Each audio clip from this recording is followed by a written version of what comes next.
ಹರೇ ಕೃಷ್ಣ. ಮಾತಾಜಿಲಿ ಪ್ರಭುಜಿಲಿ ಎಲ್ಲರಿಗೂ ಈ ಕಾರ್ಯಕ್ರಮಕ್ಕೆ ಸ್ವಾಗತವನ್ನು ಕೋರ್ತಾ ಇದ್ದೀನಿ.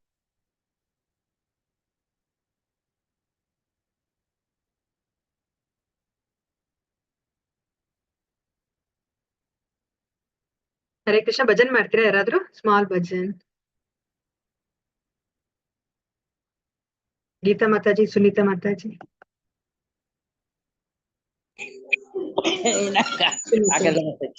ಹಾ ಮಾತಾಜಿ, ಕೆಮ್ತಾ ಇದ್ದೀರಾ ನೀವು? ಓಕೆ. ಶ್ರುತಿ ಮಾತಾಜಿ, ಸುನೀತಾ ಮಾತಾಜಿ ಮಾಡ್ತೀರಾ? ಹರೇ ಕೃಷ್ಣ ಮಾತಾಜಿ, ನಾನು ಲಾಸ್ಟ್ ಕ್ಲಾಸ್ ಅಟೆಂಡ್ ಮಾಡಿರ್ಲಿಲ್ಲ ಮಾತಾಜಿ. ಅಲ್ಲ ಜಿ, ಭಜನ್ ಭಜನ್, ಸ್ಮಾಲ್ ಭಜನ್. ಭಜನೆ ಬರಲ್ಲ ಮಾತಾಜಿ ನನಗೆ ಯಾವ್ದನ್ನು. ಓಕೆ. ಸುನೀತಾ ಮಾತಾಜಿ ಒಂದ್ ಚಿಕ್ಕದ್ ಕಲ್ತ್ಕೊಳ್ಳಿ ಮಾತಾಜಿ, ಒಂದು ಭಜನ್. ಸುನೀತಾ ಮಾತಾಜಿ ನೀವ್ ಮಾಡ್ತೀರಾ?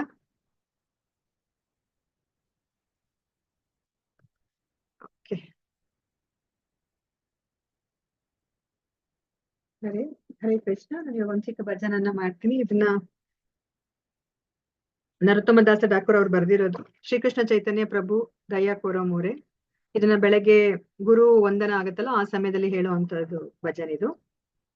ಶ್ರೀಕೃಷ್ಣ ಚೈತನ್ಯ ಪ್ರಭು ದಯ ಕೋರೋ ಮೋರೆ, ತುಮ ಬಿನಾ ಕೆ ದೋಯಲು ಜಗತ್ ಸಂಸಾರೇ, ಪತಿತ ಪಾವನಾ ಹೇತು तव अवतारा, मोसमा पतिता प्रभु ना पाई बे आरा, अह प्रभु नित्यानंद प्रेमानंद सुखी, कृपा बलोकना करो अमी भोर धूकी, दया कोरो सीतापति अद्वैत गोसाई, तव कृपा बाले पाई चैतन्य निताई, गौर प्रेम माया तनु पंडिता गधाधरा, श्रीनिवास हरि दसा दयारा सागरा, अह स्वरूप सनातना रूप रघुनाथा, बट जुगा श्री जीवः प्रभु लोकनाथा, दया कोरो श्री आचार्य प्रभु श्रीनिवास, रामचंद्र संगा मागे नरोत्तम दास, श्री कृष्ण चैतन्य प्रभु दया करो मोरे, तुम बिना के दोयलो जगत संसारे, हरे कृष्ण कृष्ण कृष्ण हरे हरे, हरे राम राम राम हरे हरे, हरे कृष्ण कृष्ण कृष्ण हरे हरे, हरे राम राम राम हरे हरे, हरे कृष्ण कृष्ण कृष्ण हरे हरे, हरे राम राम राम हरे हरे, हरे कृष्ಣ. ಹರೇ ಕೃಷ್ಣ ಮಾತಾಜಿ. ಹರೇ ಮಾತಾಜಿ ಕೃಷ್ಣ. ಚೆನ್ನಾಗಿದ್ರು ಮಾತಾಜಿ. ಹಾ ಮಾತಾಜಿ ಚೆನ್ನಾಗಿದ್ರಿ. ಅಯ್ಯೋ ಇಲ್ಲ ಮಾತಾಜಿ, ಹೈ ಅದು ಇದಿದೆ, ನನಗೆ ಹೇಳಕ್ಕೆ ಆಗ್ಲಿಲ್ಲ, ಕಷ್ಟ ಬಂತು ನಮ್ಗೆ. ಅಲ್ಲಿ ಕೇಳ್ಸ ಅಷ್ಟು ಸರಿ ಕ್ಲೀನ್ ಕೇಳಿಸಲ್ಲ, ಬಟ್ ಇವತ್ತು ಎಷ್ಟು ಖುಷಿ ಆಗ್ತಾ ಇದೆ. ಹರಿ ಬೋಲ್ ಮಾತಾಜಿ, ಶೀಲ ಪ್ರಭುಪಾದ್ ಕಿ ಜೈ. ಭಜನ್ ಚೆನ್ನಾಗಿದೆ ಮಾತಾಜಿ, ಭಜನ್ ಚೆನ್ನಾಗಿದೆ. ಭಜನ್ ಚೆನ್ನಾಗಿದೆ ಮಾತಾಜಿ. ನಾನ್ ಹೇಳಕ್ ನಂಗೆ ಕಷ್ಟ ಆಯ್ತು, ಅದು ತುಂಬಾ ಹೈ ಮಾತಾಜಿ ನೀವ್ ಹೇಳೋದು ಚೆನ್ನಾಗಿದೆ, ಅದಕ್ಕೆ ಹೇಳಿದ್ದು ಚೆನ್ನಾಗಿ ಅಂತ. ಧನ್ಯವಾದ ಸುನೀತಾ ಮಾತಾಜಿ. ಹರೇ ಕೃಷ್ಣ. ನಿಮ್ಮ ಎನ್ಕರೇಜ್ಮೆಂಟ್ಗೆ ಶೀಲ ಪ್ರಭುಪಾದ್ ಕಿ ಜೈ, ನರೋತ್ತಮ್ ದಾಸ್ ಕಿ ಜೈ. ಯಾಕಂದ್ರೆ ಇದು ನಮಗ್ ಬೇಡ ಅಂತಂದ್ರೂ ಸಹ ನಾವು ಭಗವಂತನ ಸಂತೋಷಕ್ಕೋಸ್ಕರ ನಾವು ಹೇಳಲೇಬೇಕಾಗತ್ತೆ. ಸೊ ನಮ್ಮ ಸಂತೋಷಕ್ಕಿಂತ ಭಗವಂತನ ಸಂತೋಷ ತುಂಬಾ ಮುಖ್ಯ. ಸೊ ಎಲ್ಲರೂ ಕಲ್ತ್ಕೊಳ್ಳಿ. ಸೊ ನೀವ್ ಹೇಳಿದ್ರೆ ನನಗೂ ಇನ್ನ ಖುಷಿ ಆಗುತ್ತೆ. ಆಕ್ಚುಲಿ ಎಲ್ಲರೂ ಒಂದೊಂದ್ ದಿವಸ ಒಬ್ಬೊಬ್ರು ಹೇಳ್ಕೊಂಡು ಹೋಗ್ಬೋದು. ಸೊ ನೆಕ್ಸ್ಟ್ ಟೈಮ್ಗೆ ಯಾರಾದ್ರೂ ರೆಡಿ ಆಗಿ ಹೇಳಿ ನೀವು. ಓಕೆ, ಯಾವ್ದಾದ್ರು ಚಿಕ್ಕದಾದ್ರೂ ಸರಿ. ಯಾವಾಗ್ಲೂ ಸಹ ಪ್ರಭುಪಾದ್ರು ಚಿಕ್ಕ ಭಜನ್ ಮಾಡ್ತಾ ಇದ್ರಲ್ವಾ, ಯಾವ್ದು ಹೇಳಿ? ಹರೇ ಕೃಷ್ಣ. ಯಾವಾಗ್ಲೂ ಭಾಗವತಂ ಸ್ಟಾರ್ಟ್ ಆಗಕ್ಕಿಂತ ಮುಂಚೆ ಮಾಡ್ತಾರೆ. ಜಯ ಹಾ ಹೇಳಿ ಮಾತಾಜಿ. ಕರೆಕ್ಟ್.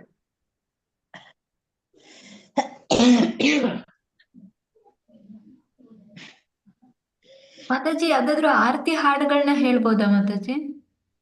ಹೇಳಿ ಮಾತಾಜಿ, ಆರ್ತಿ ಹಾಡನ್ನು ಹೇಳ್ಬೋದು. ನೀವು ವೈಷ್ಣವ ಭಜನ್ ಇಂಪಾರ್ಟೆಂಟ್ ಮಾತಾಜಿ. ವೈಷ್ಣವ ಭಜನ್ ಕಲ್ತ್ಕೊಳ್ಳೇಬೇಕು.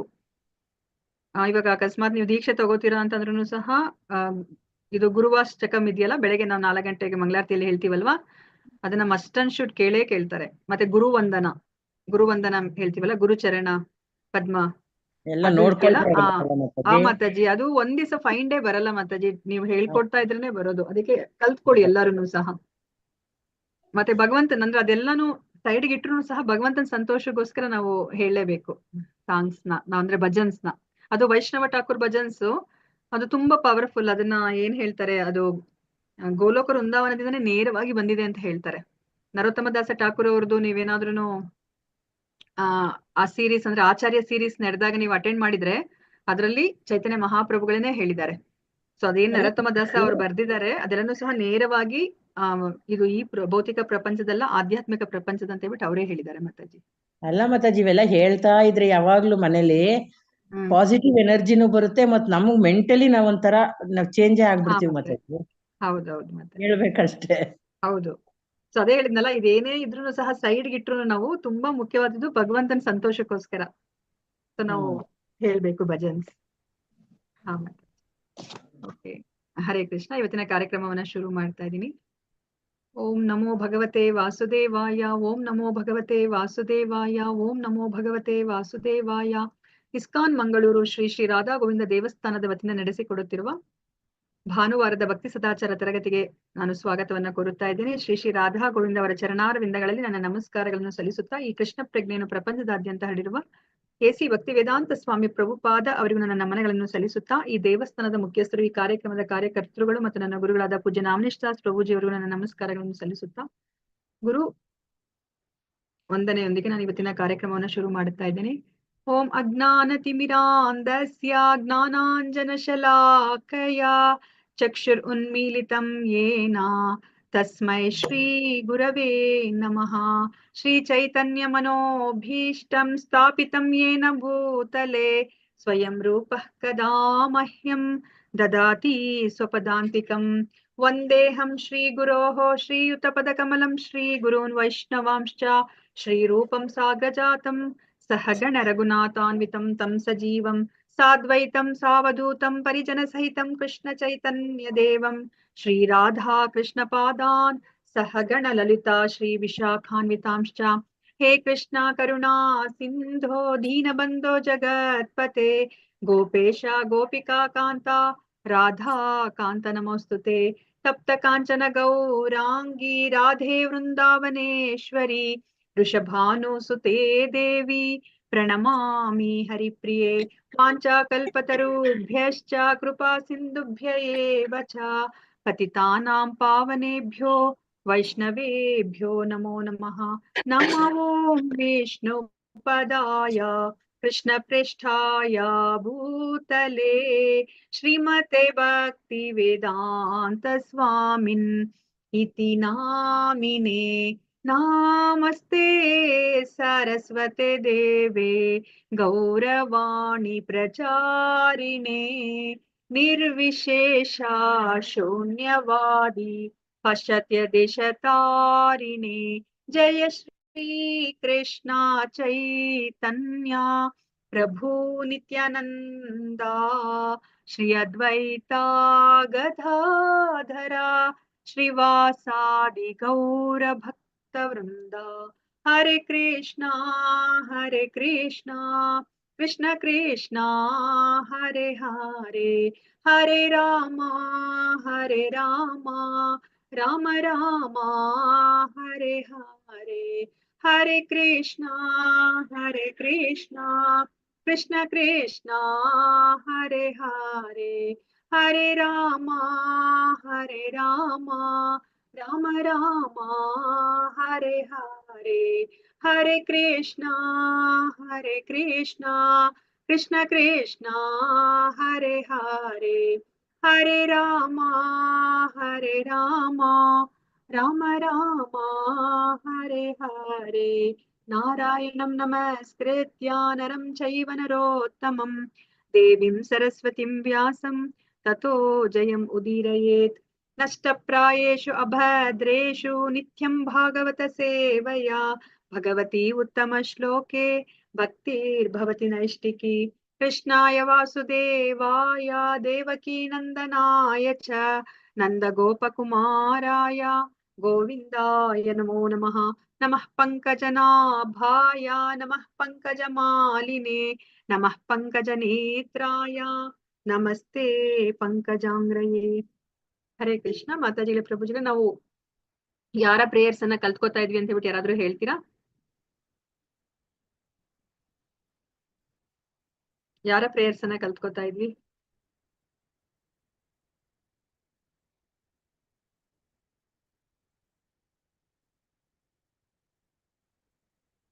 ಹರೇ ಕೃಷ್ಣ. ಏನ್ ಮಾತಾಜಿ ಮತ್ತೊಂದ್ಸರಿ ಹೇಳಿ. ಪ್ರೇಯರ್ಸ್, ಯಾವ ಪ್ರೇಯರ್ಸ್ ನ ನಾವು ಕಲ್ತ್ಕೋತಾ ಇದ್ವಿ, ತಿಳ್ಕೊತಾ ಇದ್ವಿ ಅಂತ ಹೇಳ್ದೆ. ಚಿತ್ರಕೇತು ಮಹಾರಾಜ ಮಾತಾಜಿ. ಚಿತ್ರಕೇತು ಮಹಾರಾಜನ ಪ್ರೇಯರ್ಸ್ ನ ನಾವು ತಿಳ್ಕೊತಾ ಇದ್ವಿ. ಸೊ ಚಿತ್ರಕೇತು ಮಹಾರಾಜ ಯಾರಿಗೆ ಅವರು ಪ್ರೇಯರ್ಸ್ ಅನ್ನ ಮಾಡ್ತಾ ಇದ್ದಾರೆ? ಭಗವಂತನ ಯಾವ ಒಂದು ರೂಪಕ್ಕೆ ಅವರು ಪ್ರೇಯರ್ಸ್ ಅನ್ನ ಮಾಡ್ತಾ ಇದ್ದಾರೆ? ಅಂಗೀರ ಮುನಿಗ. ಯಾರ್ ಪ್ರೇಯರ್ಸ್, ಯಾರಿಗೋಸ್ಕರ ಮಾಡ್ತಾ ಇದಾರೆ? ಯಾರನ್ನ ಕುರಿತಾಗಿ ಮಾಡ್ತಾ ಇದ್ದಾರೆ? ಯಾರನ್ನ ಪ್ರೇಯರ್ ಮಾಡ್ತಾ ಇದಾರೆ ಅವರು? ಸಂಕರ್ಷಣ. ಅಟ್ಲೀಸ್ಟ್ ನಾವು ಇಷ್ಟನ್ನಾದ್ರೂ ನಾವು ತಿಳ್ಕೊಂಡಿರ್ಬೇಕು. ಓಕೆ, ಸೊ ಚಿತ್ರಕೇತು ಮಹಾರಾಜ ಅವರು ಸಂಕರ್ಷಣನ ಕುರಿತಾಗಿ ಅವ್ರು ಪ್ರೇಯರ್ಸ್ ಅನ್ನ ಮಾಡ್ತಾ ಇದ್ದಾರೆ. ನೋಡಿ ಸಂಕರ್ಷಣ ಯಾವ ತರ ಇದ್ದಾರೆ ಅಂತ ಹೇಳ್ಬಿಟ್ಟು. ಸೊ ಅವರು ತುಂಬಾ ಸುಂದರವಾಗಿದ್ದಾರೆ, ಮತ್ತೆ ಅವರ ಆ ಒಂದು ರೂಪವನ್ನು ಸಹ ವರ್ಣಿಸಿದ್ದಾರೆ ಹೇಗಿದ್ದಾರೆ ಅಂತ ಹೇಳ್ಬಿಟ್ಟು. ನೋಡಿ ಅವ್ರ ಸುತ್ತಲೂ ಯಾರಿದ್ದಾರೆ ನೋಡ್ತಾ ಇದ್ದೀರಲ್ಲ, ಇಲ್ಲಿ ಕಾಣಿಸ್ತಾ ಇದಾರಲ್ಲ. ನೀವು 6ನೇ ಸ್ಕಂದವನ್ನ ತೆಗೆದ್ರೆ ಅದರ ಮುಖಪುಟ ಇದೇ ಇರೋದು. ಇದೇನ್ ನೋಡ್ತಾ ಇದ್ದೀರಾ, ಇದೇ ಮುಖಪುಟ. 6ನೇ ಸ್ಕಂದ ನಿಮ್ ಮನೇಲಿ ಇದ್ರೆ ನೀವು ನೋಡ್ಬೋದು, ಭಾಗವತಂದು. ಸೊ ಇದೇ ಮುಖಪುಟ. ಸೊ ಇಲ್ಲಿ ಸಂಕರ್ಷಣ ನೋಡ್ತಾ ಇದ್ರೆ ಅವ್ರ ಸುತ್ತಲೂ ಯಾರಿದ್ದಾರೆ ನೋಡಿ, ಇಲ್ಲಿ 4 ಜನ ಯಾರಿದ್ದಾರೆ? ಚಿಕ್ಕ ಚಿಕ್ಕ ಮಕ್ಕಳು, ಚತುಷ್ ಕುಮಾರರಿದ್ದಾರೆ ಅಲ್ವಾ? ನೋಡಿ ಅವರು ನೀಲಿ ವಸ್ತ್ರವನ್ನ ಉಟ್ಕೊಂಡಿದ್ದಾರೆ. ಆ ಸಂಕರ್ಷಣನ ರೂಪವನ್ನ ಇಲ್ಲಿ ಚಿತ್ರಕೇತು ಮಹಾರಾಜ ಅವರು ಪ್ರಾರ್ಥನೆಯನ್ನ ಮಾಡ್ತಾ ಇದ್ದಾರೆ. ಆ ರೂಪಕ್ಕೆ ಪ್ರಾರ್ಥನೆ ಮಾಡ್ತಾ ಇದ್ದಾರೆ. ಹೇಗೆ ಅವರು ಸಂಕರ್ಷಣ ಅವರು ಪ್ರತ್ಯಕ್ಷರಾಗ್ತಾರೆ ಚಿತ್ರಕೇತು ಮಹಾರಾಜನ್ಗೆ? ನಾರದರು ಅವ್ರಿಗೆ ಒಂದು ಮಹಾವಿದ್ಯೆಯನ್ನ ಹೇಳ್ಕೊಡ್ತಾರೆ, ಸಂಕರ್ಷಣ ಮಂತ್ರವನ್ನ ತಿಳಿಸಿ ಕೊಡ್ತಾರೆ. ಆಗ 7 ದಿನಗಳ ಕಾಲ ಅವರು ತುಂಬಾ ಶ್ರದ್ಧಾ ಭಕ್ತಿಯಿಂದ ಸಂಕರ್ಷಣ ಕುರಿತಾಗಿ ಅವರು ಸ್ತೋತ್ರವನ್ನ ಮಾಡಿದಾಗ ಸಂಕರ್ಷಣ ಆ ಚಿತ್ರಕೇತು ಮಹಾರಾಜನ ಭಕ್ತಿಗೆ ಮೆಚ್ಚಿ ಅವರಿಗೆ ಪ್ರತ್ಯಕ್ಷರಾಗ್ತಾರೆ. ಆಗ ಚಿತ್ರಕೇತು ಮಹಾರಾಜ ಅವರಿಗೆ ಪ್ರಾರ್ಥನೆಯನ್ನ ಮಾಡ್ತಾರೆ ಅಲ್ವಾ? ಸೊ ನಮಗೆ ಚಿತ್ರಕೇತು ಮಹಾರಾಜನ ಪ್ರಾರ್ಥನೆ ಅಂದ ತಕ್ಷಣ ಏನ್ ಜ್ಞಾಪಕ ಬರ್ಬೇಕು? ಹಲವಾರು ಶ್ಲೋಕಗಳಲ್ಲಿ ಇದರ ಕುರಿತಾಗಿ ನಾವು ಚರ್ಚೆಯನ್ನ ಮಾಡಿದ್ವಿ. ಏನ್ ಜ್ಞಾಪಕ ಬರ್ಬೇಕು? ಅಟ್ಲೀಸ್ಟ್ ಇದಾದ್ರೂ ನೀವು ಹೇಳ್ಬೇಕು. ನಿಯರ್ಲಿ 3 ವೀಕ್ಸ್ ಇಂದ ಇದನ್ನೇ ನಾವು ಇದ್ರ ಕುರಿತಾಗಿ ನಾವು ಚರ್ಚೆಯನ್ನ ಮಾಡ್ತಾ ಇದೀವಿ. ತುಂಬಾ ಮುಖ್ಯವಾದದ್ದು. ಯಾಕಂದ್ರೆ ನಾವು ನೋಡಿರೋ ಹಾಗೇನೆ ಚಿತ್ರಕೇತುಗೆ ಅವ್ರಿಗೆ 1 ಕೋಟಿ ಪತ್ನಿಯರು ಇರ್ತಾರೆ ಅಲ್ವಾ? ಸೊ ಅದ್ರಲ್ಲಿ ಏನು ಮೊದಲನೇ ಹೆಂಡತಿಗೆ ಮಾತ್ರನೇ ಇವಾಗ ಮಗು ಆಗಿರೋದು. ಆ ಮಗುವನ್ನ ಈಗ ಅಶ್ವಶೋಕನನ್ನ ಕಳ್ಕೊಂಡಿದ್ದಾರೆ ಅಲ್ವಾ? ಆ ಸಮಯದಲ್ಲೇನೆ ನಾರದ ಮುನಿಗಳು ಅವರಿಗೆ ಈ ವಿದ್ಯೆಯನ್ನ ತಿಳಿಸಿಕೊಟ್ಟಿರೋದು. ಸೊ ಇನ್ನೆಲ್ಲ ಮಿಕ್ಕ ಪತ್ನಿಯರೆಲ್ಲರನ್ನು ಸಹ ಈಗ ಅವ್ರಿಗೆ ಆ ಅಸೂಯೆಯಿಂದ ಆ ಮಗುವನ್ನ ಅವರು ವಿಷಪ್ರಾಶನ ಮಾಡಿ ಕೊಂದಿದ್ದಾರೆ ಅಲ್ವಾ? ಸೊ ಇವಾಗ ಅದರ ಕುರಿತಾಗಿನೇ ಈಗ ಚಿತ್ರಕೇತು ಮಹಾರಾಜನಿಗೆ ಮನಸ್ಸಲ್ಲಿದೆ. ಅದರ ಕುರಿತಾಗಿ ಇಲ್ಲಿ ಪ್ರಾರ್ಥನೆಯನ್ನ ಮಾಡ್ತಾ ಇದ್ದಾರೆ. ಸೊ ಯಾರಾದ್ರೂ ಹೇಳ್ತೀರಾ? 3 ವಾರಗಳಿಂದ ನಾವು ಇದ್ರ ಬಗ್ಗೆನೇ ನಾವು ತಿಳ್ಕೊಂಡ್ವಿ. ತುಂಬಾ ಮುಖ್ಯವಾದದ್ದು. ನಾವು ಸಹ ನಮ್ಮ ಜೀವನದಲ್ಲಿ ಅಳವಡಿಸ್ಕೋಬೇಕಾಗಿರೋದು ಮಾನವನಾಗಿ ಹುಟ್ಟಿದ ಮೇಲೆ. ಏನರ ಕುರಿತಾಗಿ ಚಿತ್ರಕೇತು ಮಹಾರಾಜ ಹೇಳಿದ್ರು ಪ್ರೇಯರ್ಸ್ ಅನ್ನ? ಚಿತ್ರಕೇತು ಮಹಾರಾಜ ಪ್ರೇಯರ್ಸ್ ಅಂದ ತಕ್ಷಣ ಇಷ್ಟಾದ್ರೂ ನಿಮ್ಗೆ ಜ್ಞಾಪಕ ಬರ್ಬೇಕು. ಹೌದು, ಎಲ್ಲಾ ಪ್ರೇಯರ್ಸ್ ಇದೆ, ಎಲ್ಲ ಒಂದೇ ತರ ಕಾಣುತ್ತೆ. ಎಲ್ಲದ್ರಲ್ಲೂ ಸಹ ಭಗವಂತನ ಗುಣಗಾನ ಮಾಡಿದರೆ, ಅವರ ನಾಮ ರೂಪ ಗುಣ ಲೀಲೆಗಳನ್ನ ಗುಣಗಾನ ಮಾಡ್ತಾರೆ. ಮತ್ತೆ ನನ್ಗೆ ಏನು ಬೇಡ ಅಂತ ಕೇಳ್ತಾರೆ ಅಲ್ವಾ? ಎಲ್ಲ ಭಕ್ತರ ಪ್ರೇಯರ್ಸ್ ಅಲ್ಲೂ ನಾವು ನೋಡಿದ್ವಿ. ಸೊ ನಮ್ಗೆ ಯಾವ್ದು ಸ್ವರ್ಗ ಸುಖ ಬೇಡ, ನಮ್ಗೆ ಆ ಬ್ರಹ್ಮ ಜ್ಯೋತಿಯಲ್ಲಿ ಲೀನ ಆಗೋದು ಬೇಡ. ಸೊ ನಮ್ಗೆ ನಿನ್ನ ಪಾದ ಕಮಲಗಳಲ್ಲಿ ನಮ್ಗೆ ನಮ್ಮನ್ನ ಧೂಳಾಗಿ ನಮ್ಮನ್ನ ಸ್ವೀಕರಿಸಿದ್ರೆ ಸಾಕು, ದಾಸನಾಗಿ ನಮ್ಮನ್ನ ಸ್ವೀಕರಿಸಿದ್ರೆ ಸಾಕು ಅಂತ ಎಲ್ಲರೂ ಕೇಳ್ಕೊತಾ ಇದ್ದಾರೆ ಅಲ್ವಾ. ಈ ಭೌತಿಕ ಪ್ರಪಂಚದ ಆಸೆ ಆಕಾಂಕ್ಷೆಗಳು ಯಾವುದೂ ಬೇಡ, ನಮ್ಗೆ ಭಕ್ತರ ಸಹವಾಸವನ್ನ ನಮ್ಗೆ ಕೊಡು ಅಂತ ಕೇಳ್ಕೊತಾ ಇದ್ದಾರೆ ಅಲ್ವಾ. ಸೊ ಇವಾಗ ಚಿತ್ರಕೇತು ಮಹಾರಾಜ ನಮ್ಗೆ ಅವರ ಪ್ರಾರ್ಥನೆಯಲ್ಲಿ ನಮ್ಗೆ ತುಂಬಾ ಮುಖ್ಯವಾದ ಅಂಶವನ್ನ ಕೊಟ್ಟಿದ್ದಾರೆ. ಅದೇನು ಅಂತ ಹೇಳ್ಬಿಟ್ಟು ಯಾರಾದ್ರೂ ಹೇಳ್ತೀರಾ? ಮೋಹ ಇರಬಾರ್ದು ಅಂತ ಹೇಳ್ತಾರೆ. ಮೋಹ ಇರಬಾರ್ದು. ಓಕೆ ಮಾತಾಜಿ. ಮತ್ತೆ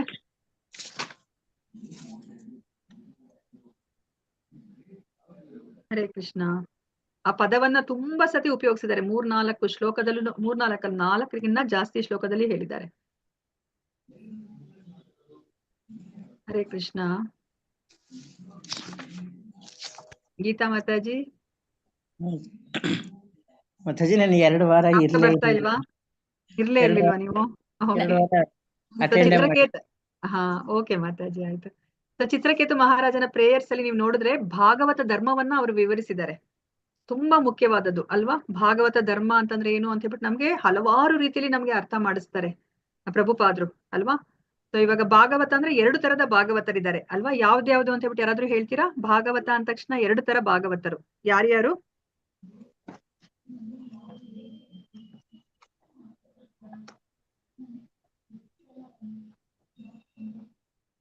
ಹರೇ ಕೃಷ್ಣ.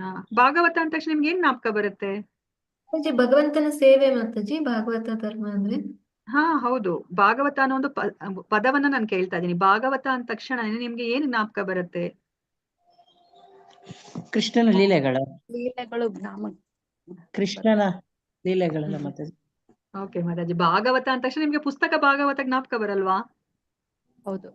ಹಾ, ಸೊ ಪುಸ್ತಕ ಭಾಗವತ ಭಗವಂತನಿಗೆ ಇದ್ದಾರೆ. ಸಂಬಂಧಪಟ್ಟಿದ್ದು ಅಂತ ಹೇಳ್ತಾರೆ ಮಾತಾಜಿ. ಹಾ ಮಾತಾಜಿ.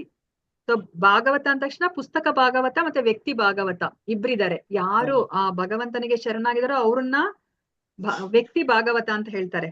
ಸೊ ಇವಾಗ ಭಾಗವತರು ಬಂದ್ರು ಅಂತ ಹೇಳಲ್ವಾ. ಮತ್ತೆ ಪುಸ್ತಕ ಭಾಗವತ.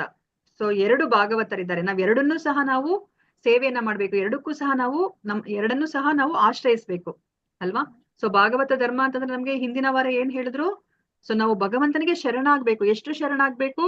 ಪರಿಪೂರ್ಣವಾಗಿ ಶರಣಾಗ್ಬೇಕು ಅಲ್ವಾ. ನಾವು ಅದನ್ನ ಪರಿಪೂರ್ಣವಾಗಿ ಶರಣಾದಾಗ ಅಷ್ಟೇನೆ ನಮ್ಗೆ ಆ ಭಾಗವತ ಧರ್ಮವನ್ನ ನಾವು ಪರಿಪಾಲನೆ ಮಾಡ್ತಿದೀವಿ ಅಂತ. ಓ ಕೃಷ್ಣ ಹೇಳಿರೋದ್ರಲ್ಲಿ ಇದು ಮಾತ್ರ ನನಗಿಷ್ಟ, ಇದನ್ನ ಮಾತ್ರ ನಾನು ಪರಿಪಾಲನೆ ಮಾಡ್ತೀನಿ, ಬೇರೆದ್ ನನಗೆ ಇಷ್ಟ ಆಗಿಲ್ಲ, ಅದ್ ಕಷ್ಟ ಅಥವಾ ನನಗ ಸಾಧ್ಯ ಇಲ್ಲ ಅಂತ ನಾವು ಬಿಟ್ರೆ, ನಾವು ಅದನ್ನ ಕಟ್ಟುನಿಟ್ಟಾಗಿ ನಾವು ಪಾಲಿಸ್ಲಿಲ್ಲ ಅಂದ್ರೆ ನಾವು ಭಾಗವತ ಧರ್ಮವನ್ನ ಪಾಲಿಸ್ತಾ ಇದೀವಿ ಅಂತ ಅಲ್ಲ ಅಲ್ವಾ. ಮತ್ತೆ ನಮ್ಗೆ ಭಾಗವತ ಧರ್ಮವನ್ನ ಪಾಲಿಸಿದಾಗ ಏನಾಗುತ್ತೆ ಅಂತ ಅದರ ಪರಿಣಾಮಗಳನ್ನು ಹೇಳಿದ್ರು. ಇವಾಗ ಬೇರೆ ಅನ್ಯ ಧರ್ಮಗಳನ್ನ ಪಾಲಿಸಿದಾಗ ಏನಾಗುತ್ತೆ, ನಮ್ಗೆ ಅಲ್ಲಿ ಹೊಟ್ಟೆ ಕಿಚ್ಚು ಅನ್ನೋದು ಉಳ್ಕೊಳುತ್ತೆ ಅದು ಅಲ್ವಾ. ಅಸೂಯೆ ಅನ್ನೋದು ಉಳ್ಕೊಳುತ್ತೆ. ಇವಾಗ ಅದಕ್ಕೆ ನೋಡಿ, ಇವಾಗ ಆ ಪತ್ನಿಯರೆಲ್ಲರೂ ಸಹ ಅಸೂಯೆಯಿಂದ ಏನ್ ಮಾಡಿದ್ರು, ಆ ಪುಟ್ಟ ಕಂದನ್ನ ಅವರು ವಿಷಪ್ರಾಶನ ಮಾಡಿ ಸಾಯಿಸಿದ್ರು ಅಲ್ವಾ. ಸೊ ಇವಾಗ ನಮ್ಗೆ ಇವಾಗ ಸಮಾಜದಲ್ಲೂ ಸಹ ಅನೇಕ ಸಮಾಜಗಳ ಅಂದ್ರೆ ಅನೇಕ ಧರ್ಮಗಳನ್ನ ನಾವೇ ಸೃಷ್ಟಿ ಮಾಡ್ಕೊಂಡಿದೀವಿ. ಅದರಿಂದ ಬರೇ ಕಲಹಗಳಾಗ್ತಿದೆಯೇ ಹೊರತು ಅಲ್ಲೆಲ್ಲೂ ಸಹ ಆ ವಿಶ್ವ ಭ್ರಾತೃತ್ವನೇ ಆಗ್ಲಿ, ಆ ವಸುದೈವ ಕುಟುಂಬಕಂ ಅನ್ನೋ ಒಂದು ಭಾವನೆ ಬರ್ತಾನೆ ಇಲ್ಲ ಅಲ್ವಾ. ಈ ಒಂದು ಭಾಗವತ ಧರ್ಮವನ್ನ ಪಾಲನೆ ಮಾಡಿದ್ರೆ ಅಷ್ಟೇನೆ ನಮ್ಗೇನಾಗತ್ತೆ, ಆ ವಸುದೈವ ಕುಟುಂಬಕಂ ಮತ್ತೆ ನಾವು ಭ್ರಾತೃತ್ವ ಅಂತ ನಾವ್ ಏನ್ ಹೇಳ್ತೀವಿ ಅದನ್ನ ನಾವು ಅಂದ್ರೆ ಸ್ಥಾಪಿಸ್ಲಿಕ್ಕೆ ಸಾಧ್ಯ ಆಗತ್ತೆ ಅಲ್ವಾ. ಅದನ್ನ ನಾವು ಗಳಿಸ್ಲಿಕ್ಕೆ ಸಾಧ್ಯ ಆಗತ್ತೆ.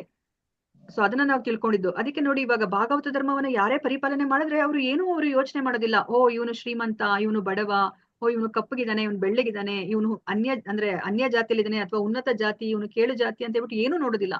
ಅವ್ರೆಲ್ಲರಿಗೂ ಸಹ ಕೃಷ್ಣ ಪ್ರೇಮವನ್ನ, ಕೃಷ್ಣ ಭಕ್ತಿಯನ್ನ, ಈ ಕೃಷ್ಣ ಪ್ರಜ್ಞೆಯನ್ನ ಅವರು ಸರಿ ಸಮಾನಾಗಿ ಅವರು ಪ್ರಚಾರ ಮಾಡ್ತಾರೆ ಅಲ್ವಾ. ಆ ತಗೊಳೋದು ಬಿಡೋದು ಅವರ ಕೈಯಲ್ಲಿದೆ. ಆದ್ರೆ ಈ ಯಾರು ಕೃಷ್ಣ ಪ್ರಜ್ಞೆಗೆ ಬಂದಿರ್ತಾರೆ ಅವ್ರಿಗೆ ಯಾವುದೇ ಒಂದು ಭೇದ ಭಾವ ಇಲ್ಲ ಅಲ್ವಾ. ಅವ್ರಿಗೆ ಯಾವುದೇ ಒಂದು ಅಸೂಯೆ ಇಲ್ಲ. ಓ ನಾನು ಈ ಭಕ್ತಿ ಮಾರ್ಗಕ್ಕೆ ಬಂದಿದ್ದೀನಿ, ನಾನು ಒಬ್ನೇ ಈ ಭಕ್ತಿ ಮಾರ್ಗವನ್ನ ಮಾಡ್ಬಿಟ್ಟು ನಾನು ಆ ಒಂದು ಉತ್ತಮ ಗತಿ ಏನಿದೆ ಮನುಷ್ಯ ಜನ್ಮದಲ್ಲಿ ಪಡಿಬೇಕಾಗಿರೋದು ಅದನ್ನ ಪಡೆದ್ ಬಿಡೋಣ ಅಂತ ಹೇಳ್ಬಿಟ್ಟು ಯಾರಿಗೂ ಇಲ್ಲ ಆತರ ಅಲ್ವಾ. ನೋಡಿ, ಪ್ರಭುಪಾದ್ರಿಗೆ ಏನಾದ್ರು ಆತರ ಇದ್ದಿದ್ರೆ ಅಲ್ವಾ, ಅವರು ಇಷ್ಟು ಕಷ್ಟಪಟ್ಟು ಅವರು ಆ ಒಂದು ಇಳಿ ವಯಸ್ಸಲ್ಲಿ ಅಮೆರಿಕಾಗೆ ಹೋಗಿ ಈ ಒಂದು ಭಕ್ತಿಯನ್ನ, ಅದು ಆ ಹಿಪ್ಪಿಗಳಿಗೆ ಅಲ್ವಾ, ಆ ಹಿಪ್ಪಿಗಳಿಗೆ ಅವರು ತಿಳಿಸೋದೇ ಬೇಕಾಗಿರ್ಲಿಲ್ಲ ಅಲ್ವಾ. ಅವರು ಅದನ್ನ ಜೀವನದಲ್ಲಿ ಅಳವಡಿಸ್ಕೊಂಡು ಆ ಉತ್ತಮ ಗತಿಯನ್ನ ಅವ್ರು ಪಡೆದ್ಬಿಟ್ಟಿದ್ರೆ ಆಗೋಗ್ತಿತ್ತು ಅಲ್ವಾ. ಆದ್ರೆ ವೈಷ್ಣವರು ಆತರ ಅಲ್ಲ. ಭಾಗವತ ಧರ್ಮವನ್ನ ಪರಿಪಾಲನೆ ಮಾಡೋರ್ಗೆ ಯಾವುದೇ ಒಂದು ಅಸೂಯೆ ಇರೋದಿಲ್ಲ. ಅವ್ರೆಲ್ಲರನ್ನೂ ಸಹ ಸರಿ ಸಮಾನರಾಗಿ ಅವ್ರು ನೋಡ್ತಾರೆ ಅಲ್ವಾ. ಅದಕ್ಕೆ ಚಿತ್ರಕೇತು ಮಹಾರಾಜ ಹೇಳಿದ್ದು, ಇಂತಹ ಒಂದು ಧರ್ಮ ಅಂದ್ರೆ ಭಾಗವತ ಧರ್ಮ ಬಿಟ್ಟು ಬೇರೆ ಒಂದು ಅನ್ಯವಾದಂತಹ ಒಂದು ಧರ್ಮವನ್ನ ಪರಿಪಾಲನೆ ಮಾಡೋದ್ರಿಂದ ಏನ್ ಪ್ರಯೋಜನ ಅಂತ ಹೇಳ್ಬಿಟ್ಟು ಚಿತ್ರಕೇತು ಮಹಾರಾಜ ಹೇಳ್ತಾರೆ ಅಲ್ವಾ. ಸೊ ಚಿತ್ರಕೇತು ಮಹಾರಾಜನ ಪ್ರಾರ್ಥನೆ ಅಂದ ತಕ್ಷಣ ನಿಮ್ಗೆ ಆ ಭಾಗವತ ಧರ್ಮ ಅನ್ನೋದು ನಿಮ್ಗೆ ಜ್ಞಾಪಕಕ್ಕೆ ಬರ್ಬೇಕು. ಓಕೆ, ನಾವ್ ಇವಾಗ ಇವತ್ತಿನ ದಿವಸ ಇನ್ನೊಂದು 3 ಶ್ಲೋಕಗಳಿದೆ, ಅದನ್ನ ಒಂದು 15 ನಿಮಿಷದಲ್ಲಿ ನಾನು ಮುಗಿಸ್ಬೋದು. ಸೊ ಅದಕ್ಕೋಸ್ಕರ ಇದನ್ನ ಎಲ್ಲವನ್ನ ನಾವು ಹೇಳ್ಕೊಂಡು ಹೋಗೋಣಂತೆ, ಅಂದ್ರೆ ಶ್ಲೋಕ ಮತ್ತೆ ಅನುವಾದವನ್ನ. ಸೊ ಎಲ್ಲರೂ ಒಂದೊಂದು ಶ್ಲೋಕ ಮತ್ತೆ ಅದರ ಅನುವಾದವನ್ನ ಓದಿ. ಹರೇ ಕೃಷ್ಣ. ನಾನು ಇದನ್ನ ಸ್ಟಾರ್ಟ್ ಮಾಡ್ತೀನಿ. ಚಿತ್ರಕೇತುರುವಾಚ ಅಜಿತ ಜಿತ ಸಮಮತಿಭಿಃ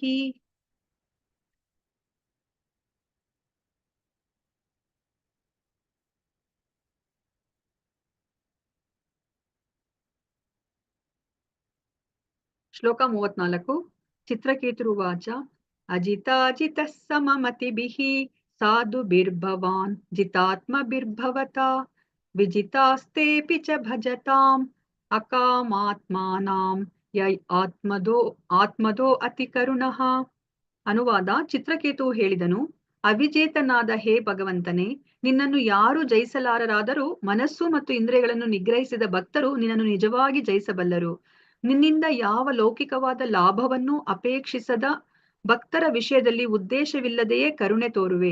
ಆದ್ದರಿಂದ ಅಂತಹ ಭಕ್ತರು ನಿನ್ನನ್ನು ಅವರ ಅಧೀನದಲ್ಲಿ ಇಟ್ಟುಕೊಳ್ಳಬಲ್ಲರು. ವಾಸ್ತವವಾಗಿ ನಿನ್ನನ್ನು ನೀನು ಅವರಿಗೆ ಸಮರ್ಪಿಸಿಕೊಂಡಿರುವೆ. ಇದೇ ಕಾರಣಕ್ಕಾಗಿ ಭಕ್ತರ ಮೇಲೂ ನಿನಗೂ ಪೂರ್ತಿಯಾದ ನಿಯಂತ್ರಣವಿರುವುದು. ಹರೇ ಕೃಷ್ಣ. ಓದಿ ಯಾರಾದ್ರೂ ಶ್ಲೋಕ 35.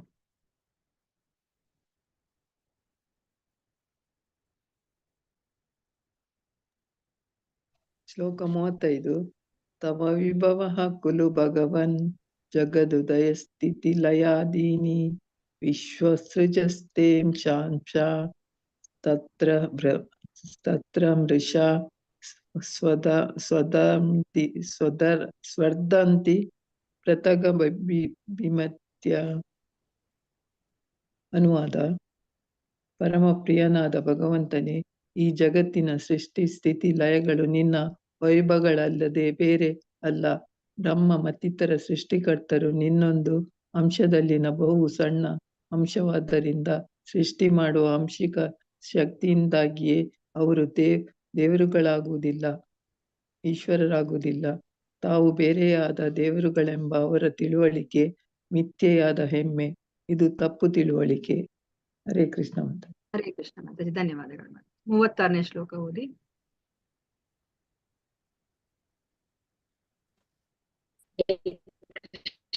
ಶ್ಲೋಕ 36. ಪರಮಾಣು ಪರಮಮಹತೋ ಸ್ವಾಮದ್ಯಂತ ಪ್ರಹಿರ್ವರ್ತಿ ತಯಾ ವಿದುರಃ ಆದ್ಯವಂತೋಪಿ ಚ ಸತ್ವಾನಾಂ ಯದುಧ್ರುವಂ ತದೇವಾಂತರ್ಲೇಪಿ. ಹರೇ ಅನುವಾದ ಶ್ರೀಲ ಪ್ರಭುಪಾದರಿಗೆ ಜಯವಾಗ್ಲಿ. ಈ ಜಗತ್ತಿನಲ್ಲಿನ ಅಣುವಿನಂತಹ ಸೂಕ್ಷ್ಮ ಕಣದಿಂದ ಹಿಡಿದು ದೈತ್ಯಾಕಾರದ ಬ್ರಹ್ಮಾಂಡಗಳು ಸಮಸ್ತ ಭೌತಿಕ ಶಕ್ತಿ, ಇವುಗಳ ಆದಿ ಅಂತ್ಯ ಮಧ್ಯದಲ್ಲಿಯೂ ನೀನಿರುವೆ.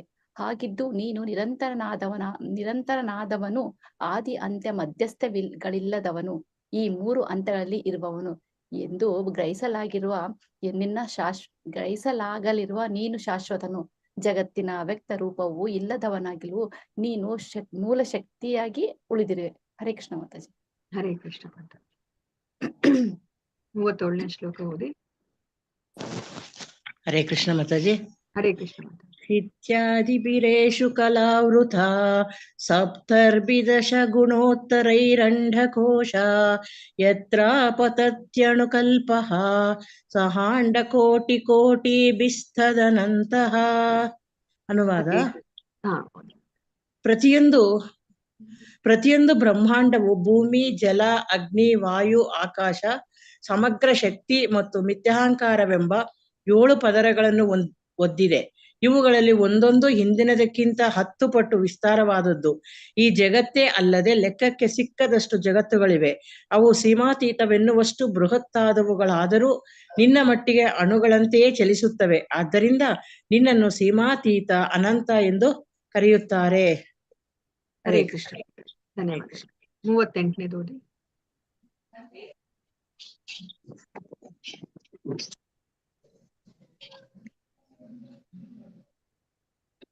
ಯಾರಿಲ್ಲ ಅಂದ್ರೆ ಓದ್ತೀನಿ. ಹರೇ ಕೃಷ್ಣ ಮಾತಾಜಿ. ಶ್ರುತಿ ಮಾತಾಜಿ ಓದಿ, ಮತ್ತೊಂದು ರೌಂಡ್ ಮಾಡಿ ಅದೇ ತರ ಓದಿ ಶ್ರುತಿ ಮಾತಾಜಿ. ವಿಷಯಾತೃಷೋ ನರಪಶುವು ಯ ಉಪಾಸತೆ ವಿಭೂತಿರ್ನ ಪರಂ ತ್ವಾಂ ತೇಷಾಂ ಆಶಿಷ ಈಶಾ ತದನು ವಿನಶ್ಯಂತಿ ಯಥಾ ರಾಜಕುಲಂ. ಅನುವಾದ: ಹೇ ಪರಮೋನ್ನತನಾದ ಭಗವಂತನೇ, ಇಂದ್ರಿಯ ತೃಷ್ಟಿಗಾಗಿ ಹಾತೊರೆಯುವ ಬುದ್ಧಿ ಶೂನ್ಯರಾದ ಜನರು ನಾನಾ ದೇವತೆಗಳನ್ನು ಪೂಜಿಸುತ್ತಾರೆ. ಇಂತಹವರು ಮನುಷ್ಯ ರೂಪದ ಪಶುಗಳಿಗಿಂತ ಉತ್ತಮರೇನಲ್ಲ. ಪಾಶವೀ ಪ್ರವೃತ್ತಿಗಳ ಕಾರಣ ಈ ಜನ ನಿನ್ನ ಆರಾಧನೆಯಲ್ಲಿ ವಿಫಲರಾಗುತ್ತಾರೆ. ಬದಲಿಗೆ ಗಣನೆಗೆ ಬಾರದ ದೇವತೆಗಳನ್ನು ಪೂಜಿಸುತ್ತಾರೆ. ಈ ದೇವತೆಗಳು ನಿನ್ನ ಭವ್ಯತೆಯ ಸಣ್ಣ ಕಿಡಿಗಳಲ್ಲದೆ ಬೇರೆ ಏನಲ್ಲ.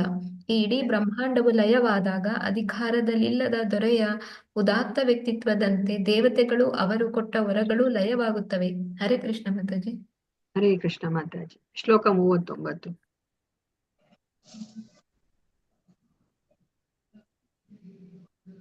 ಕಾಮದೀಯಸ್ತ್ವಯಿ ರಚಿತಾ ನರಪರಮರೋಹಂತಿ ಯಥಾ ಕರಂಬ ಬೀಜಾನಿ ಜ್ಞಾನಾತ್ಮನ್ಯ ಗುಣಮಯೇ ಗುಣಗಣೋತೋ ಅಸ್ಯ ದ್ವಂದ್ವಜಾಲಾನಿ.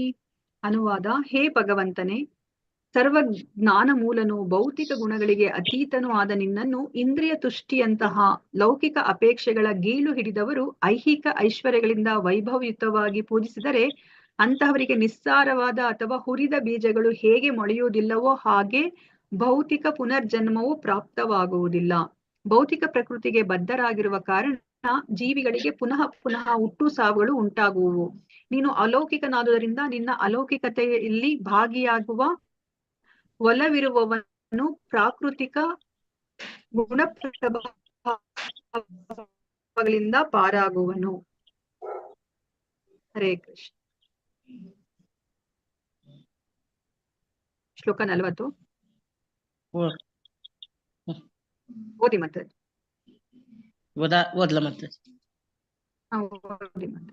ಜಿತಾಮಜಿತ ತದಾ ಭವತಾ ಯದಾಹ ಭಾಗವತಂ ಧರ್ಮಮನವದ್ಯಂ ನಿಷ್ಕಿಂಚಿನಾಯೇ ಮನಯ ಆತ್ಮಾರಾಮಾಯಮುಪಾಸತೆ ಅಪವರ್ಗಾಯ. ಅನುವಾದ: ಏ ಅಜೇಯನಾದವನೇ, ನಿನ್ನ ಪಾದ ಪದ್ಮಗಳ ಆಶ್ರಯ ಪಡೆಯಲು ಅಕಳಂಕಿತ ಧರ್ಮ ಪದ್ಧತಿಯಾದ ಭಾಗವತ ಧರ್ಮವನ್ನು ಕುರಿತು ನೀನು ಮಾತನಾಡಿದ್ದು ನಿನ್ನ ವಿಜಯವಾಯಿತು. ಸ್ವಯಂ ಸಂತೃಪ್ತರಾದವರು, ಐಹಿಕ ಅಪೇಕ್ಷೆಗಳನ್ನು ತೊರೆದವರೂ ಆದ ಕುಮಾರರಂತಹ ಋಷಿಗಳು ಪ್ರಾಪಂಚಿಕ ಕಲ್ಮಶಗಳಿಂದ ಮುಕ್ತರಾಗಲು ನಿನ್ನನ್ನು ಪೂಜಿಸುತ್ತಾರೆ. ಬೇರೆ ರೀತಿಯಲ್ಲಿ ಹೇಳುವುದಾದರೆ ನಿನ್ನ ಪಾದ ಪದ್ಮಗಳ ಆಶ್ರಯ ಗಳಿಸಲು ಭಾಗವತ ಧರ್ಮವನ್ನು ಸ್ವೀಕರಿಸುತ್ತಾರೆ. ಹರೇ ಕೃಷ್ಣ. ನೋಡಿ, ಈ ಶ್ಲೋಕದಿಂದ ಭಾಗವತ ಧರ್ಮದ ಬಗ್ಗೆನೇ ಹೇಳ್ತಾ ಇದ್ದಾರೆ. ಧನ್ಯವಾದಗಳು ಮಾತಾಜಿ. ಮತ್ತೆ ನೋಡಿ, ಇಲ್ಲಿ ಏನ್ ಹೇಳ್ತಿದ್ದಾರೆ? ಕುಮಾರರಂತಹ ಋಷಿಗಳು ಪ್ರಾಪಂಚಿಕ ಕಲ್ಮಶಗಳಿಂದ ಮುಕ್ತರಾಗಲು ನಿನ್ನನ್ನು ಪೂಜಿಸುತ್ತಾರೆ.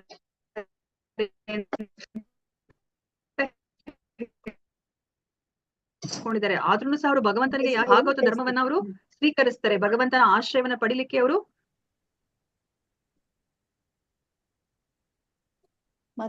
ಪೂಜೆನ ಮಾಡ್ತಾ ಇದ್ದಾರೆ. ಹರೇ ಕೃಷ್ಣ.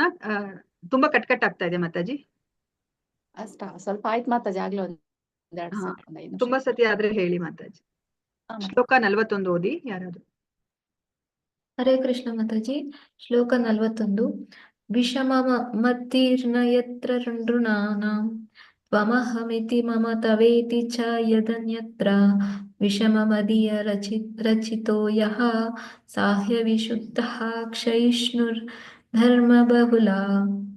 ಅನುವಾದ: ಭಾಗವತ ಧರ್ಮವನ್ನು ವಿನಾಯಿಸಿ ಬೇರೆಲ್ಲ ಧರ್ಮ ಪಂಥಗಳು ವಿರೋಧಾಭಾಸಗಳಿಂದ ತುಂಬಿದ್ದಾಗಿವೆ.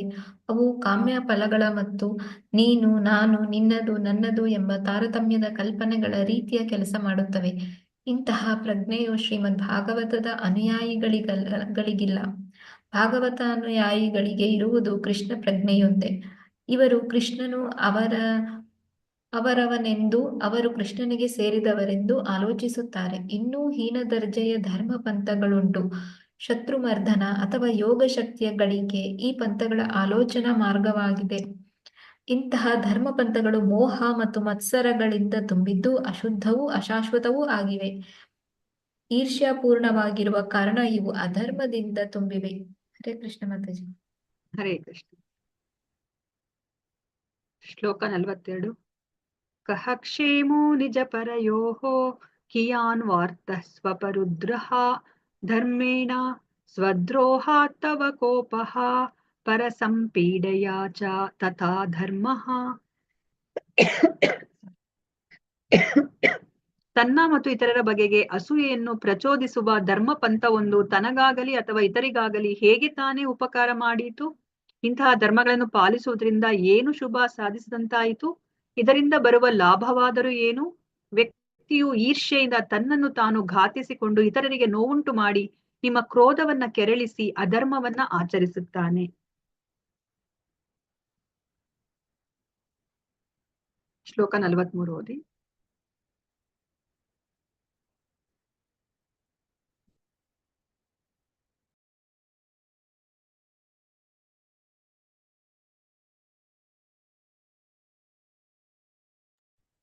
ಹರೇ ಕೃಷ್ಣ. ಯಾರಾದ್ರೂ ಓದಿ ಮಾತಾಜಿ, ಓದಿ. ಶ್ಲೋಕ 43. ನ ವ್ಯಭಿಚರಿತಿ ತವೇಕ್ಷ ಯಯಾ ಹಿ ವಿಹಿತೋ ಭಾಗವತೋ ಧರ್ಮ ಸ್ಥಿರಚರ ಸತ್ವ ಕದಂಬೆ ಶ್ವಪೃಥಿಗ್ಧಿಯೋ ಯಮುಪಾಸತೆ ತ್ವಾರ್ಯ. ಅನುವಾದ. ಪ್ರಿಯನಾದ ಭಗವಂತನೇ, ಜೀವನದ ಪರಮ ಉತ್ಕೃಷ್ಟ ಧ್ಯೇಯಗಳಿಂದ ಅತ್ತಿತ್ತ ಸರಿಯದ ನಿನ್ನ ಆಲೋಚನಾ ರೀತಿಯ ಜೀವಿಕಾ ವೃತ್ತಿಗಳನ್ನು ವ್ಯಕ್ತಿಗೆ ಶ್ರೀಮದ್ ಭಾಗವತದಲ್ಲಿ ಹಾಗೂ ಭಗವದ್ಗೀತೆಯಲ್ಲಿ ಉಪದೇಶಿಸಲಾಗಿದೆ. ಮೇಲು ಕೀಳುಗಳೆಂಬುದಿಲ್ಲದೆ ಚರಾಚರವಾದ ಎಲ್ಲರಿಗೂ ಸಮನಾದವನಾದ ನಿನ್ನ ಮೇಲ್ವಿಚಾರಣೆಯಲ್ಲಿ ವೃತ್ತಿ ಧರ್ಮಗಳನ್ನಾಚರಿಸುವವರನ್ನು ಆರ್ಯರೆಂದು ಕರೆಯುತ್ತಾರೆ.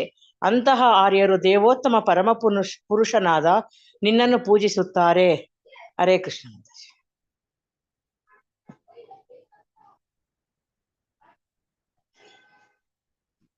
44 ಓದಿ. ಶ್ಲೋಕ 44. ನಹಿ ಭಗವನ್ನ ಘಟಿತಮಿದಂ ತ್ವದ್ದರ್ಶನಾನ್ ಋಣಾಮಖಿಲ ಪಾಪಕ್ಷಯಃ ಯನ್ನಾಮ ಸಕೃಚ್ರವಣಾತ್ ಪುಕ್ಕಶೋಪಿ ವಿಮುಚ್ಯತೆ ಸಂಸಾರಾತ್. ನನ್ನ ದೇವರೇ, ನಿನ್ನ ದರ್ಶನ ಪಡೆದು ಸಕಲ ಲೌಕಿಕ ಕಲ್ಮಶಗಳಿಂದ ತತ್ಕ್ಷಣ ಮುಕ್ತನಾಗುವುದು ಅಸಾಧ್ಯವೇನೂ ಅಲ್ಲ. ನಿನ್ನನ್ನು ಪ್ರತ್ಯಕ್ಷವಾಗಿ ಕಾಣುವುದು ಹಾಗಿರಲಿ, ಒಂದೇ ಒಂದು ಸಲ ನಿನ್ನ ನಾಮಧೇಯವನ್ನು ಕೇಳಿದ ಮಾತ್ರಕ್ಕೆ ಅತ್ಯಂತ ಹೀನ ವರ್ಗದ ಚಂಡಾಲರು ಕೂಡ ಎಲ್ಲ ಐಹಿಕ ಕಲ್ಮಶಗಳಿಂದ ಮುಕ್ತರಾಗುತ್ತಾರೆ. ಹರೇ ಕೃಷ್ಣ. ಸೊ ಇಲ್ಲಿಂದ ನಾವು ತಿಳ್ಕೊಬೇಕಾಗಿರೋದು ಶ್ಲೋಕ 45. ಅತ ಭಗವನ್ ವಯಮಧುನಾ ತ್ವದವಲೋಕ ಪರಿಮೃಷ್ಟಾಶಯ ಮಲಾಹ ಸುರ ಋಷಿನಾ ಯತ್ ಕಥಿತಂ ತಾವಕೇನ ಕಥಮನ್ಯಥಾ ಭವತಿ. ಅಥ ಭಗವನ್ ವಯಮಧುನಾ ತ್ವದವಲೋಕ ಪರಿಮೃಷ್ಟಾಶಯ ಮಲಾಹ ಸುರ ಋಷಿನಾ ಯತ್ ಕಥಿತಂ ತಾವಕೇನ ಕಥಮನ್ಯಥಾ ಭವತಿ. ಹರೇ ಕೃಷ್ಣ. ನಾನು ಹೇಳಿದಾದ್ಮೇಲೆ ಆ ಲೈನ್ ಅನ್ನ ರಿಪೀಟ್ ಮಾಡಿ. ಅಥ ಭಗವನ್ ವಯಮಧುನಾ ತ್ವದವಲೋಕ ಪರಿಮೃಷ್ಟಾಶಯ ಮಲಾಹ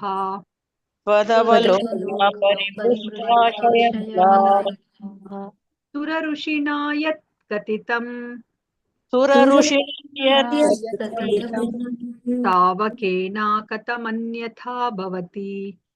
ತಾವಕೇನ ಕಥಮನ್ಯಥಾ ಭವತಿ. ಹರೇ ಕೃಷ್ಣ. ಯಾರಾದ್ರೂ ಓದಿ 45 ಶ್ಲೋಕ ಮತ್ತೆ ಹಾಗೆ ಓದಿ. ಹರೇ ಕೃಷ್ಣ ಮಾತಾಜಿ. ಅಥ ಭಗವನ್ ವಯಮಧುನಾ ತ್ವದವಲೋಕ ಪರಿಮೃಷ್ಟಾಶಯಮಾಲಃ ಸುರ ಋಷಿನಾ ಯತ್ ಕಥಿತಂ ತಾವಕೇನ ಕಥಮನ್ಯಥಾ ಭವತಿ. ಅಥ ಓದ್ಲ ಮಾತಾಜಿ. ಓದಿ ಮಾತಾಜಿ.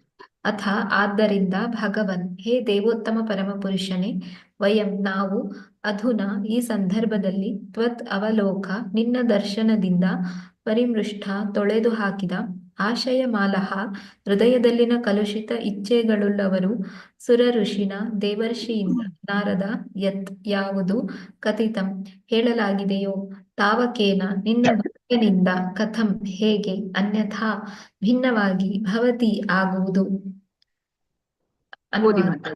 ಅನುವಾದ. ಆದುದರಿಂದ ನನ್ನ ಪ್ರಿಯನಾದ ಭಗವಂತನೇ, ಪಾಪಕರ್ಮಗಳ ಫಲವಾಗಿ ಬಂದ ಪ್ರಾಪಂಚಿಕ ಮೋಹ ಮತ್ತು ವಿಷಯ ಭೋಗಾಪೇಕ್ಷೆಗಳು ನನ್ನ ಮನಸ್ಸು ಹೃದಯಗಳನ್ನು ತುಂಬಿಕೊಂಡಿತು. ಅವೆಲ್ಲವೂ ನಿನ್ನ ದರ್ಶನ ಮಾತ್ರದಿಂದಲೇ ತೊಡೆದು ಹೋಯಿತು. ಮಹರ್ಷಿಗಳಾದ ನಾರದ ಮುನಿಗಳು ಹೇಳಿದ್ದ ಭವಿಷ್ಯವಾಣಿಯು ಹುಸಿಯಾಗಲಿಕ್ಕೆ ಎಡೆಯಿಲ್ಲ. ಬೇರೆಯ ಮಾತುಗಳಲ್ಲಿ ಹೇಳುವುದಾದರೆ, ನಾರದ ಮುನಿಗಳು ನೀಡಿದ ಶಿಕ್ಷಣದ ಫಲವಾಗಿ ನನಗೆ ನಿನ್ನ ಸಂದರ್ಶನವು ಲಭ್ಯವಾಯಿತು. ಭಾವಾರ್ಥ: ಹರೇ ಕೃಷ್ಣ. ಶ್ರುತಿ ಮಾತಾಜಿ, ಅದು ಅನುವಾದದ್ದು ಏನ್ ಅರ್ಥ ಆಯ್ತು ಅಂತ ಹೇಳಿ ಮಾತಾಜಿ. ಅಂದ್ರೆ ಮಾತಾಜಿ, ಇಲ್ಲಿ ಭಗವಂತನ ದರ್ಶನ ಮಾತ್ರದಿಂದಲೇ ನಮಗೆ ಭೌತಿಕ ಕಲ್ಮಶಗಳು ಅಂದ್ರೆ ಏನು, ಮೋಹ ಎಲ್ಲ ತೊಡೆದು ಹೋಯ್ತು. ಇದು ಹೃದಯದಲ್ಲಿ ಇದು ತುಂಬಿಕೊಂಡಿತ್ತು, ಮನಸ್ಸು ಹೃದಯದಲ್ಲಿ. ಮತ್ತೆ ಇದು ಭವಿಷ್ಯ ನಾರದ ಮುನಿಗಳು ಭಗವಂತನ ವಿಚಾರವಾಗಿ ಭವಿಷ್ಯ ಹೇಳಿದ್ದನ್ನ ಸುಳ್ಳು ಆಗಲ್ಲ, ಯಾಕಂದ್ರೆ ನಾರದ ಮುನಿಗಳು ಮಹಾಭಕ್ತರು ಭಗವಂತನ. ಅದರಿಂದ ನನಗೆ ನಾರದ ಮುನಿಗಳು ನೀಡಿದ ಒಂದು ಶಿಕ್ಷಣದಿಂದ ಭಗವಂತನ ಸಂದರ್ಶನ ಆಯ್ತು ಅಂತ ಹೇಳ್ತಾರೆ ಮಾತಾಜಿ. ಧನ್ಯವಾದಗಳು ಶ್ರುತಿ ಮಾತಾಜಿ. ಹರೇ ಕೃಷ್ಣ. ಹರೇ ಕೃಷ್ಣ. ಹರೇ ಕೃಷ್ಣ. ಮತ್ತೆ ಯಾರಿಗಾದ್ರೂ ಇದೇ ತರ ಅಂದ್ರೆ ಅವರ ಅನುಭವ ಆಗಿದ್ಯಾ? ನಾವ್ ಇವಾಗ ಇಲ್ಲಿ ಏನ್ ನೋಡ್ತಾ ಇದೀವಿ, ಇಲ್ಲಿ ಚಿತ್ರಕೇತು ಮಹಾರಾಜನ ಅದೇ ತರನೇ ಅನುಭವ ಇನ್ಯಾರಾದ್ರೂ ಪಟ್ಟಿದಾರ? ಅದನ್ನ ನಾವು ತಿಳ್ಕೊಂಡ್ವಾ? ಹರೇ ಕೃಷ್ಣ. ಮಾತಾಜಿ. ಭೃಗಾರಿ ಮಾತಾಜಿ. ಭೃಗಾರಿ. ಹಾ ಮಾತಾಜಿ. ಹಾ, ಮತ್ತೆ ಇನ್ಯಾರು ಮಾತಾಜಿ? ಭೃಗಾರಿ ಮತ್ತೆ ಇನ್ಯಾರು? ಧ್ರುವ ಮಹಾರಾಜ ಮಾತಾಜಿ. ಧ್ರುವ ಮಹಾರಾಜ ಅಲ್ವಾ? ಧ್ರುವ ಮಹಾರಾಜ ಭಗವಂತನ ಹತ್ರ ಏನಕ್ಕೆ ಹೋದ್ರು? ಅವರು ಯಾವ್ದೋ ಒಂದು ಭೌತಿಕ ಇಚ್ಛೆ ಇಟ್ಕೊಂಡೇ ಹೋಗಿದ್ದು ಅಲ್ವಾ? ಭಗವಂತನ ದರ್ಶನ ಆಗಿದ ತಕ್ಷಣ ಅವ್ರಿಗೆ ಏನ್ ಅನ್ನಿಸ್ತು? ಧ್ರುವ ಮಹಾರಾಜ ಎಷ್ಟು ಚಿಕ್ಕ ಬಾಲಕ, 5 ವರ್ಷದ ಮಗು. ಅವ್ರ ಏನ್ ಅನ್ಕೊಂತಾರೆ? ಅವ್ರು ಭಗವಂತನ ದರ್ಶನ ಮಾಡಿದ ತಕ್ಷಣನೇ ಭಗವಂತ ಒಂದು ಏನಾದ್ರೂ ವರವನ್ನ ಕೇಳ್ಕೊ ಅಂತಾನು ಹೇಳ್ತಾರೆ. ಆದ್ರೆ ಧ್ರುವ ಮಹಾರಾಜನಿಗೆ ಏನ್ ಅನ್ಸುತ್ತೆ? ಭಗವಂತನ ದರ್ಶನ ಮಾತ್ರದಿಂದಲೇ ಗಾಜಿನ ಚೂರಿಗಾಗಿ ಬಂದೆ, ವಜ್ರವೇ ಸಿಕ್ಕಿದಂತಾಯ್ತು ಅಲ್ವಾ? ನೋಡಿ, ಇವಾಗ ಅದೇ ತರನೇ ಇಲ್ಲೂ ಯಾರು ಹೇಳ್ತಾ ಇದಾರೆ? ಚಿತ್ರಕೇತು ಮಹಾರಾಜ ಹೇಳ್ತಾ ಇದ್ದಾರೆ ಅಲ್ವಾ? ನನ್ ಮನ್ಸಲ್ಲಿ ಅಷ್ಟು ಭೋಗಾಪೇಕ್ಷೆಗಳಿತ್ತು. ನಮಗ್ ಗೊತ್ತಿರೋ ಹಾಗೇನೆ ಚಿತ್ರಕೇತು ಮಹಾರಾಜನನ್ನ ಮೊದಲ ಬಾರಿ ಅವರು ಅಂಗಿರ ಋಷಿ ಅವರು ಭೇಟಿ ಮಾಡ್ತಾರೆ. ಭೇಟಿ ಮಾಡಿದಾಗ ಅವಾಗ ಅವರು ಯಾವುದೇ ಒಂದು ಭಾಗವತ ಧರ್ಮವನ್ನ ಅವರು ಬೋಧಿಸೋದಿಲ್ಲ. ಯಾಕಂದ್ರೆ ಅವರಲ್ಲಿ ಅಷ್ಟು ಮನಸ್ಸಲ್ಲಿ ಒಂದು ಮಗುವನ್ನ ಪಡಿಬೇಕು ಅನ್ನೋ ಒಂದು ಇಚ್ಛೆ ಇತ್ತು.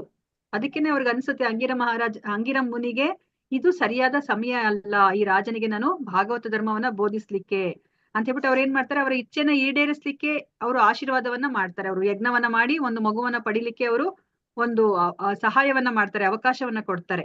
ಯಾವಾಗ ಆ ಮಗುವನ್ನ ಆ ರಾಜ ಕಳ್ಕೊತಾನೋ ಆಗ ಅವರ ಮನಸ್ಥಿತಿ ಯಾವ ತರ ಇದೆ?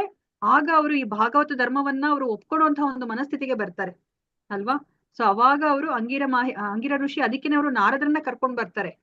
ನಾರದರು ಏನ್ ಮಾಡ್ತಾರೆ? ಚಿತ್ರಕೇತು ಮಹಾರಾಜನಿಗೆ ಆ ಮಗುವಿನ ಮೂಲಕನೇ ಆತ್ಮ ಜ್ಞಾನವನ್ನ ಅವರು ತಿಳಿಸಿಕೊಡ್ತಾರೆ. ಅವಾಗ್ಲೇನೆ ಈ ರಾಜನ ಮೋಹ ಹೋಗೋದು ಅಂತ ಹೇಳ್ಬಿಟ್ಟು ಆ ಮಗುವನ್ನೇ ಬಳಸ್ಕೋತಾರೆ ಅವರು ಆ ಮಹಾರಾಜನಿಗೆ ಜ್ಞಾನೋದಯ ಆಗ್ಲಿಕ್ಕೆ. ಆಮೇಲೆ ಚಿತ್ರಕೇತು ಮಹಾರಾಜನ ಮನಸ್ಥಿತಿ ಈಗ ಭಾಗವತ ಧರ್ಮವನ್ನ ಒಪ್ಕೊಳ್ಳುವಂತಹ ಸ್ವೀಕಾರ ಮಾಡುವಂತಹ ಒಂದು ಮನಸ್ಥಿತಿಗೆ ಬಂದ್ಮೇಲೆನೆ ಅವ್ರು ಇವಾಗ ಆ ಮಹಾವಿದ್ಯೆ ಸಂಕರ್ಷಣ ಮಂತ್ರವನ್ನ ಅವ್ರಿಗೆ ತಿಳಿಸಿಕೊಡ್ತಾರೆ ಅಲ್ವಾ? ನಾರದ್ರು ಏನ್ ಹೇಳ್ತಾರೆ? ಈ ಸಂಕರ್ಷಣ ಮಂತ್ರವನ್ನ ಹೇಳ್ಕೊಂಡ್ರೆ ಖಂಡಿತ ನಿನಗೆ ಭಗವಂತನ ದರ್ಶನ ಆಗತ್ತೆ ಅಂತ ಹೇಳ್ತಾರೆ. ಅದಕ್ಕೆ ಇಲ್ಲಿ ಚಿತ್ರಕೇತು ಮಹಾರಾಜ ಹೇಳ್ತಾ ಇದ್ರೆ ನಾರದರ ಮಾತು ಯಾವತ್ತೂ ಅಂದ್ರೆ ಸುಳ್ಳಾಗ್ಲಿಕ್ಕೆ ಸಾಧ್ಯ ಇಲ್ಲ ಅಲ್ವಾ? ಅವರು ಹೇಳಿರೋ ಅವ್ರು ಕೊಟ್ಟಿರುವಂತಹ ಶಿಕ್ಷಣವನ್ನ ನಾನು ಪಾಲನೆ ಮಾಡಿರೋದ್ರಿಂದನೇ ನನಗೆ ಆ ಸಂಕರ್ಷಣನ ದರ್ಶನ ಆಯ್ತು ಅಂತ ಹೇಳ್ಬಿಟ್ಟು ಇಲ್ಲಿ ಅವರು ಹೇಳ್ತಾ ಇದ್ದಾರೆ. ಸೊ ಭಾವಾರ್ಥವನ್ನ ನೋಡೋಣಂತೆ. ಹರೇ ಕೃಷ್ಣ. ಓಕೆ, ಓದ್ತೀರಾ ಯಾರಾದ್ರೂ ಬೇರೆಯವರು ಭಾವಾರ್ಥವನ್ನ? ಹರೇ ಕೃಷ್ಣ ಮಾತಾಜಿ. ಓದಿ ಮಾತಾಜಿ. ಭಾವಾರ್ಥ: ಶೀಲಪ್ರಭುಪಾದರಿಂದ ಶೀಲಪ್ರಭುಪಾದರಿಗೆ ಜಯವಾಗಲಿ. ಪರಿಪೂರ್ಣವಾದ ಮಾರ್ಗದ ರೀತಿಯು ಇದಾಗಿದೆ. ನಾರದರು, ವ್ಯಾಸರು ಹಾಗೂ ಅಸಿತರಂತಹ ಪ್ರಮಾಣ ಪುರುಷರಿಂದ ವ್ಯಕ್ತಿಯು ಶಿಕ್ಷಣ ಪಡೆಯಬೇಕು. ಆಗ ವ್ಯಕ್ತಿಯು ಸ್ವತಃ ತಾನೇ ದೇವೋತ್ತಮ ಪರಮಪುರುಷನನ್ನು ಕಣ್ಣಾರೆ ಕಾಣಲು ಸಮರ್ಥನಾಗುತ್ತಾನೆ. ತರಬೇತು ಮಾತ್ರ ಸಿಗಬೇಕಾಗಿದೆ. ಅತಃ ಶ್ರೀ ಕೃಷ್ಣ ನಾಮಾದೀನ ಭವೇತ್ ಗ್ರಾಹ್ಯಂ ಇಂದ್ರಿಯೈ. ಸರಿಯಾದ ದೃಷ್ಟಿಪಾಠವಿಲ್ಲದ ನಮ್ಮ ಕಣ್ಣುಗಳಿಂದ ಹಾಗೂ ಇತರ ಇಂದ್ರಿಯಗಳಿಂದ ನಾವು ದೇವೋತ್ತಮ ಪರಮಪುರುಷನನ್ನು ಗ್ರಹಿಸಲಾರೆವು. ಆದರೆ ಪ್ರಮಾಣ ಪುರುಷರ ಉಪದೇಶಗಳಂತೆ ಇಂದ್ರಿಯಗಳನ್ನು ಭಗವಂತನ ಸೇವೆಯಲ್ಲಿ ತೊಡಗಿಸಿದಾಗ ಪರಮಪ್ರಭುವನ್ನು ಕಾಣುವುದು ಸಾಧ್ಯವಾಗುತ್ತದೆ. ದೇವೋತ್ತಮ ಪರಮಪುರುಷನನ್ನು ಕಂಡೊಡನೆ ವ್ಯಕ್ತಿಯು ಮನಸ್ಸಿನ ಆಳದ ಎಲ್ಲಾ ಪಾಪಕರವಾದ ಪ್ರತಿಕ್ರಿಯೆಗಳು ನಾಶವಾಗುತ್ತವೆ. ಹರೇ ಕೃಷ್ಣ ಮಾತಾಜಿ. ಹರೇ ಕೃಷ್ಣ ಮಾತಾಜಿ. ಗೀತಾ ಮಾತಾಜಿ ಏನ್ ಹೇಳ್ತಿದ್ದಾರೆ ಹೇಳಿ ಮಾತಾಜಿ. ನಾವುಗಳು ಸರಿಯಾದ ಗುರುಗಳಿಂದ ಶಿಕ್ಷಣ ಪಡಿಬೇಕು. ವ್ಯಾಸರು, ನಾರದರು ಅಂತಹ ಪ್ರಮಾಣ ಪುರುಷರಿಂದ ನಾವು ಶಿಕ್ಷಣ ಪಡೆದ್ರೆ ನಾವು ದೇವೋತ್ತಮ ಪರಮ ಪುರುಷ ನಾವೇ ಸ್ವತಃ ಕಾಣೋದಕ್ಕೆ ಅವಕಾಶ ಆಗುತ್ತೆ. ಮತ್ತೆ ನಮಗ್ ಸರಿಯಾದ ದೃಷ್ಟಿ ಇಲ್ದಾಗ ನಮ್ಮ ಕಣ್ಣುಗಳು, ನಮ್ಮ ಇಂದ್ರಿಯಗಳು ನಾವು ಬೇರೆ ಕಡೆ ಉಪಯೋಗಿಸ್ತೇ ಪರಮ ಪುರುಷನ ಸೇವೆಗಾಗಿ ಉಪಯೋಗಿಸಿದರೆ ನಮ್ಮ ಇಂದ್ರಿಯಗಳು ಅದರಲ್ಲಿ ಸೇವೆಯಲ್ಲಿ ತೊಡಗಿಸಿದಾಗ ನಾವು ಪ್ರಭುವನ್ನು ಕಾಣುವುದು ಸಾಧ್ಯವಾಗುತ್ತದೆ. ಮತ್ತೆ ನಾವು ಅವಾಗ ನಮ್ಗೆ ಎಲ್ಲಾ ನಮ್ಮ ಪಾಪ ಕರ್ಮಗಳು ನಾಶವಾಗುತ್ತೆ. ಹರೇ ಕೃಷ್ಣ. ಧನ್ಯವಾದಗಳು ಗೀತಾ ಮಾತಾಜಿ. ಹರೇ ಕೃಷ್ಣ. ಸೊ ಇವಾಗ ನಾವ್ಯಾರಾದ್ರೂ ದೇವರನ್ನ ನೋಡಿದೀವಾ? ಯಾರಾದ್ರೂ ಸಹ? ಇಲ್ಲ ಮಾತಾಜಿ. ಇಲ್ಲ ಮಾತಾಜಿ. ಯಾರು ನೋಡಿಲ್ವಾ? ಅಂದ್ರೆ ಎಲ್ಲರ ಮನಸ್ಸಲ್ಲಿ ನೋಡ್ತೀವಿ ಮಾತಾಜಿ. ನಮ್ಮ ಮನಸ್ಸಲ್ಲೂ ಪರಮಾತ್ಮ ಸ್ವರೂಪದಲ್ಲಿ ಮಾತಾಜಿ ಅಂದ್ರೆ ಹಿಂದಿನ ವಾರದ ಅಧ್ಯಾಯ ಶ್ಲೋಕದಲ್ಲಿ ನಾವ್ ಏನ್ ಕಲ್ತ್ಕೊಂಡ್ವಿ ಮಾತಾಜಿ? ಹಿಂದಿನ ವಾರದ ಶ್ಲೋಕದಲ್ಲಿ ಜ್ಞಾಪಿಸ್ಕೊಳ್ಳಿ. ನಾವೇನ್ ತಿಳ್ಕೊಂಡ್ವಿ ಹಿಂದಿನ ವಾರದ ಶ್ಲೋಕದಲ್ಲಿ? ಅಂದ್ರೆ ಎಲ್ಲ ಜೀವಿಗಳಲ್ಲೂ ಪರಮಾತ್ಮ ಸ್ವರೂಪ ಇರ್ತಾರೆ ಅಂತ ಮಾತಾಜಿ. ಓಕೆ, ಎಲ್ಲಾ ಜೀವಿಗಳಲ್ಲಿ ಪರಮಾತ್ಮ ಇದ್ದಾರೆ. ನಾವ್ ಅದನ್ನ ನೋಡ್ಲಿಕ್ ಆಗತ್ತಾ? ನಮ್ಮ ಹೃದಯದಲ್ಲಿ ಆತ್ಮದ ಜೊತೆ ಪರಮಾತ್ಮ ಇರೋದನ್ನ ನೋಡ್ಲಿಕ್ ಆಗತ್ತಾ? ಇಲ್ಲ ಮಾತಾಜಿ. ಭಗವಂತ ತುಂಬಾ ಕರುಣಾಮಯಿ. ಕರುಣೆಯಿಂದ ಅವರು ಈ ಕಲಿಯುಗದ ಜನಗಳು ಭಗವಂತನ ದರ್ಶನವನ್ನ ಮಾಡ್ಲಿಕ್ಕೆ ಅವರು ನಮ್ಗೆ ಒಂದು ಅವಕಾಶವನ್ನ ಮಾಡಿಕೊಟ್ಟಿದ್ದಾರೆ. ಯಾವ ತರ ಮಾಡ್ಕೊಟ್ಟಿದ್ದಾರೆ? ಇಂದ್ರಿಯಗಳನ್ನು ಭಗವಂತನ ಸೇವೆಗೆ ತೊಡಗಿಸ್ಬೇಕು. ಯಾವ ತರ ಮಾಡ್ಕೊಟ್ರು? ನಾವು ಹೋದ್ವಾರ ನಾವು ತಿಳ್ಕೊಂಡ್ವಿ. ಇಲ್ಲ ಮಾತಾಜಿ, ಆನ್ಸರ್ ಅದೋಕೆ, ಅದೆಲ್ಲ ಸರಿ ಇದೆ, ನೀವ್ ಹೇಳ್ತಿರೋದೆಲ್ಲ ಸರಿ ಇದೆ. ಬಟ್ ಅವ್ರು ನಮ್ಗೆ ದರ್ಶನ ಕೊಟ್ಟಿದ್ದಾರೆ. ನಾವೆಲ್ಲ ನೋಡಿದೀವಿ ಭಗವಂತನನ್ನ, ಎಲ್ಲರೂ ನೋಡಿದೀವಿ ಭಗವಂತನನ್ನ. ನೀವ್ ಅದನ್ನ ಅವ್ರು ಭಗವಂತ ನಮ್ಗೆ ಏನ್ ಅವಕಾಶ ಮಾಡ್ಕೊಟ್ಟಿದ್ದಾರೆ, ಹೇಗ್ ಅವಕಾಶ ಮಾಡ್ಕೊಂಡಿದ್ದಾರೆ ಅವ್ರನ್ನ ನೋಡ್ಲಿಕ್ಕೆ ಅನ್ನೋದನ್ನ ನೀವು ಹೇಳ್ಬೇಕು. ಹೇಗ್ ಅವಕಾಶ ಮಾಡ್ಕೊಟ್ರು? ಇಸ್ಕಾನ್ ಸಂಸ್ಥೆಯಿಂದ. ಹೌದು, ಕರೆಕ್ಟ್, ಇಸ್ಕಾನ್ ಸಂಸ್ಥೆಯಿಂದಾನೆ. ಬಟ್ ಹೇಗೆ? ಎಲ್ಲರನ್ನೂ ಸಹ ನಾವು ದಿನ ಬೆಳಗಾದ್ರೆ ನಾವು ನೋಡ್ತೀವಿ, ಭಗವಂತನ ದರ್ಶನವನ್ನ ನಾವು ಮಾಡ್ತೀವಿ. ಯಾವ ರೂಪದಲ್ಲಿ? ಅರ್ಚ ವಿಗ್ರಹ. ಭಗವಂತ ನಮ್ಗೆ ಕರುಣೆಯಿಂದ ಅವರು ಅರ್ಚ ವಿಗ್ರಹ ರೂಪದಲ್ಲಿ ಬಂದಿದ್ದಾರೆ. ಅವ್ರು ಏನ್ ಹೇಳಿದ್ದಾರೆ ಭಗವಂತ? ನಾನ್ ಬೇರೆ ಅಲ್ಲ, ನನ್ನ ಅರ್ಚ ವಿಗ್ರಹ ಬೇರೆ ಅಲ್ಲ. ನಿಮ್ಗೆ ಈ ಭೌತಿಕ ಕಣ್ಣುಗಳಿಂದ ನನ್ನನ್ನ ನೋಡ್ಲಿಕ್ಕೆ ಸಾಧ್ಯ ಅಂತಂದ್ರೆ ಈ ಅರ್ಚ ವಿಗ್ರಹ ರೂಪದಲ್ಲೇನೆ. ಅದಕ್ಕೋಸ್ಕರ ನಾನು ನಿಮ್ಗೆ ಅರ್ಚ ವಿಗ್ರಹ ರೂಪದಲ್ಲಿ ನಾನು ಬಂದಿದ್ದೀನಿ. ನೀವು ನನಗೆ ಪೂಜೆಯನ್ನ ಮಾಡಿದ್ರೆ ನಾನು ಅದನ್ನ ಸ್ವೀಕರಿಸ್ತೀನಿ ಅಂತ ಹೇಳಿದ್ದಾರೆ ಅಲ್ವಾ? ನಾವ್ ಎಕ್ಸಾಂಪಲ್ ಅನ್ನು ಸಹ ನಾವು ತಿಳ್ಕೊಂಡ್ವಿ. ಸಾದೃಶ್ಯ ಭಗವದ್ಗೀತೆಯಲ್ಲಿ ಯಾರು ಪ್ರಭುಪಾದರು ಒಂದು ಸಾದೃಶ್ಯವನ್ನ ಕೊಡ್ತಾರೆ. ಏನ್ ಸಾದೃಶ್ಯ ಅದು? ಹಿಂದಿನ ವಾರನೂ ಸಹ ನಾವು ಚರ್ಚೆ ಮಾಡಿದ್ವಿ. ಅದು ಏನದು? ಭಗವಂತನಿಗೆ ನಮ್ಗೆ ಇವಾಗ ಏನೋ ಆ ವಿಗ್ರಹವನ್ನ ನೋಡಿದ್ರೆ ನಮ್ಗೆ ಏನ್ ಅನ್ಸುತ್ತೆ? ಇದು ಯಾವ್ದೋ ಒಂದು ಕಲ್ಲಿಂದ ಮಾಡಿರೋದು, ಮರದಿಂದ ಮಾಡಿರೋದು, ಯಾವ್ದೋ ಒಂದು ಫೋಟೋ ಅಂತ ನಾವ್ ಅನ್ಕೋತೀವಿ ಅಲ್ವಾ? ಆದ್ರೆ ಭಗವಂತ ಏನ್ ಹೇಳಿದ್ದಾರೆ? ಪ್ರಭುಪಾದರು ನಮ್ಗೆ ಹೇಗೆ ಅರ್ಥ ಮಾಡಿಸಿದ್ದಾರೆ? ಅಂದ್ರೆ ನಾವು ನಮ್ಮ ಇಂದ್ರಿಯ ತೃಪ್ತಿ ಪಡಿಸ್ಕೊಂಡು ನಾವು ದೇವರನ್ನು ಪೂಜೆ ಮಾಡ್ತೀವಿ. ಅಂದ್ರೆ ಕಣ್ಣುಗಳಿಂದ ಭಗವಂತ ಆ ಮೂರ್ತಿಯಿಂದ ನಮ್ಮನ್ನು ನೋಡ್ತಾ ಇದ್ದಾರೆ, ಕಿವಿಗಳಿಂದ ಭಗವಂತ ಕೇಳ್ತಾ ಇದ್ದಾರೆ, ನಾವು ಕೊಡುವಂತಹ ನೈವೇದ್ಯವನ್ನು ಭಗವಂತ ಸ್ವೀಕಾರ ಮಾಡ್ತಾರೆ. ಆ ರೀತಿಯಲ್ಲಿ ನಮ್ಮ ಇಂದ್ರಿಯವನ್ನು ತೃಪ್ತಿ ಪಡಿಸುವ ರೀತಿ ನಾವು ವಿಗ್ರಹವನ್ನು ಪೂಜೆ ಮಾಡ್ತೀವಿ ಮಾತಾಜಿ. ಓಕೆ ಮಾತಾಜಿ, ಅಶ್ವಿನಿ ಮಾತಾಜಿ. ಸೊ ಇವಾಗ ಯಾರು ಪ್ರಭುಪಾದ್ರು ಏನ್ ಹೇಳಿದ್ರು?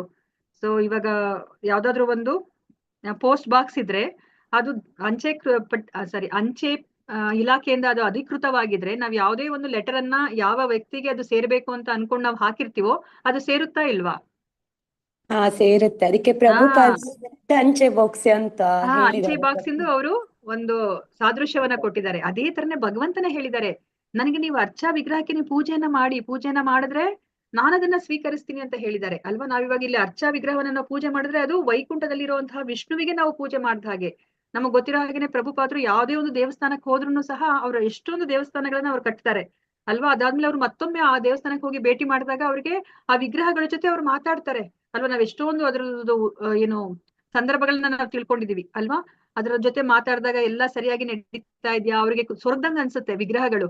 ಹಂಗಂದ್ರೆ ಏನರ್ಥ? ಅಲ್ಲಿರುವಂತಹ ಒಬ್ರು ಪ್ರೆಸಿಡೆಂಟ್ ಅವರು ಸರಿಯಾಗಿ ನೋಡ್ಕೋತಾ ಇಲ್ಲ ಭಗವಂತನಿಗೆ ಸರಿಯಾದ ಸಮಯದಲ್ಲಿ, ಆ 6 ಸಮಯದಲ್ಲಿ ಭೋಗವನ್ನ ಕೊಡ್ಬೇಕು, ಭೋಗವನ್ನ ಕೊಡ್ತಿಲ್ಲ ಅಂತ ಹೇಳ್ಬಿಟ್ಟು ಪ್ರಭುಪಾದರಿಗೆ ಗೊತ್ತಾಗ್ತಿತ್ತು ಅಲ್ವಾ? ಅಂದ್ರೆ ಅವರು ಪ್ರಭುಪಾದರಿಗೆ ಅಂತಹ ಕಣ್ಣುಗಳಿದೆ, ಅದನ್ನ ಅವರು ಒಂದು ಮರದ ಒಂದು ಮೂರ್ತಿ ಅಥವಾ ಒಂದು ಕಲ್ಲಿನ ವಿಗ್ರಹ ಅಂತ ಅವ್ರು ನೋಡ್ತಿರ್ಲಿಲ್ಲ.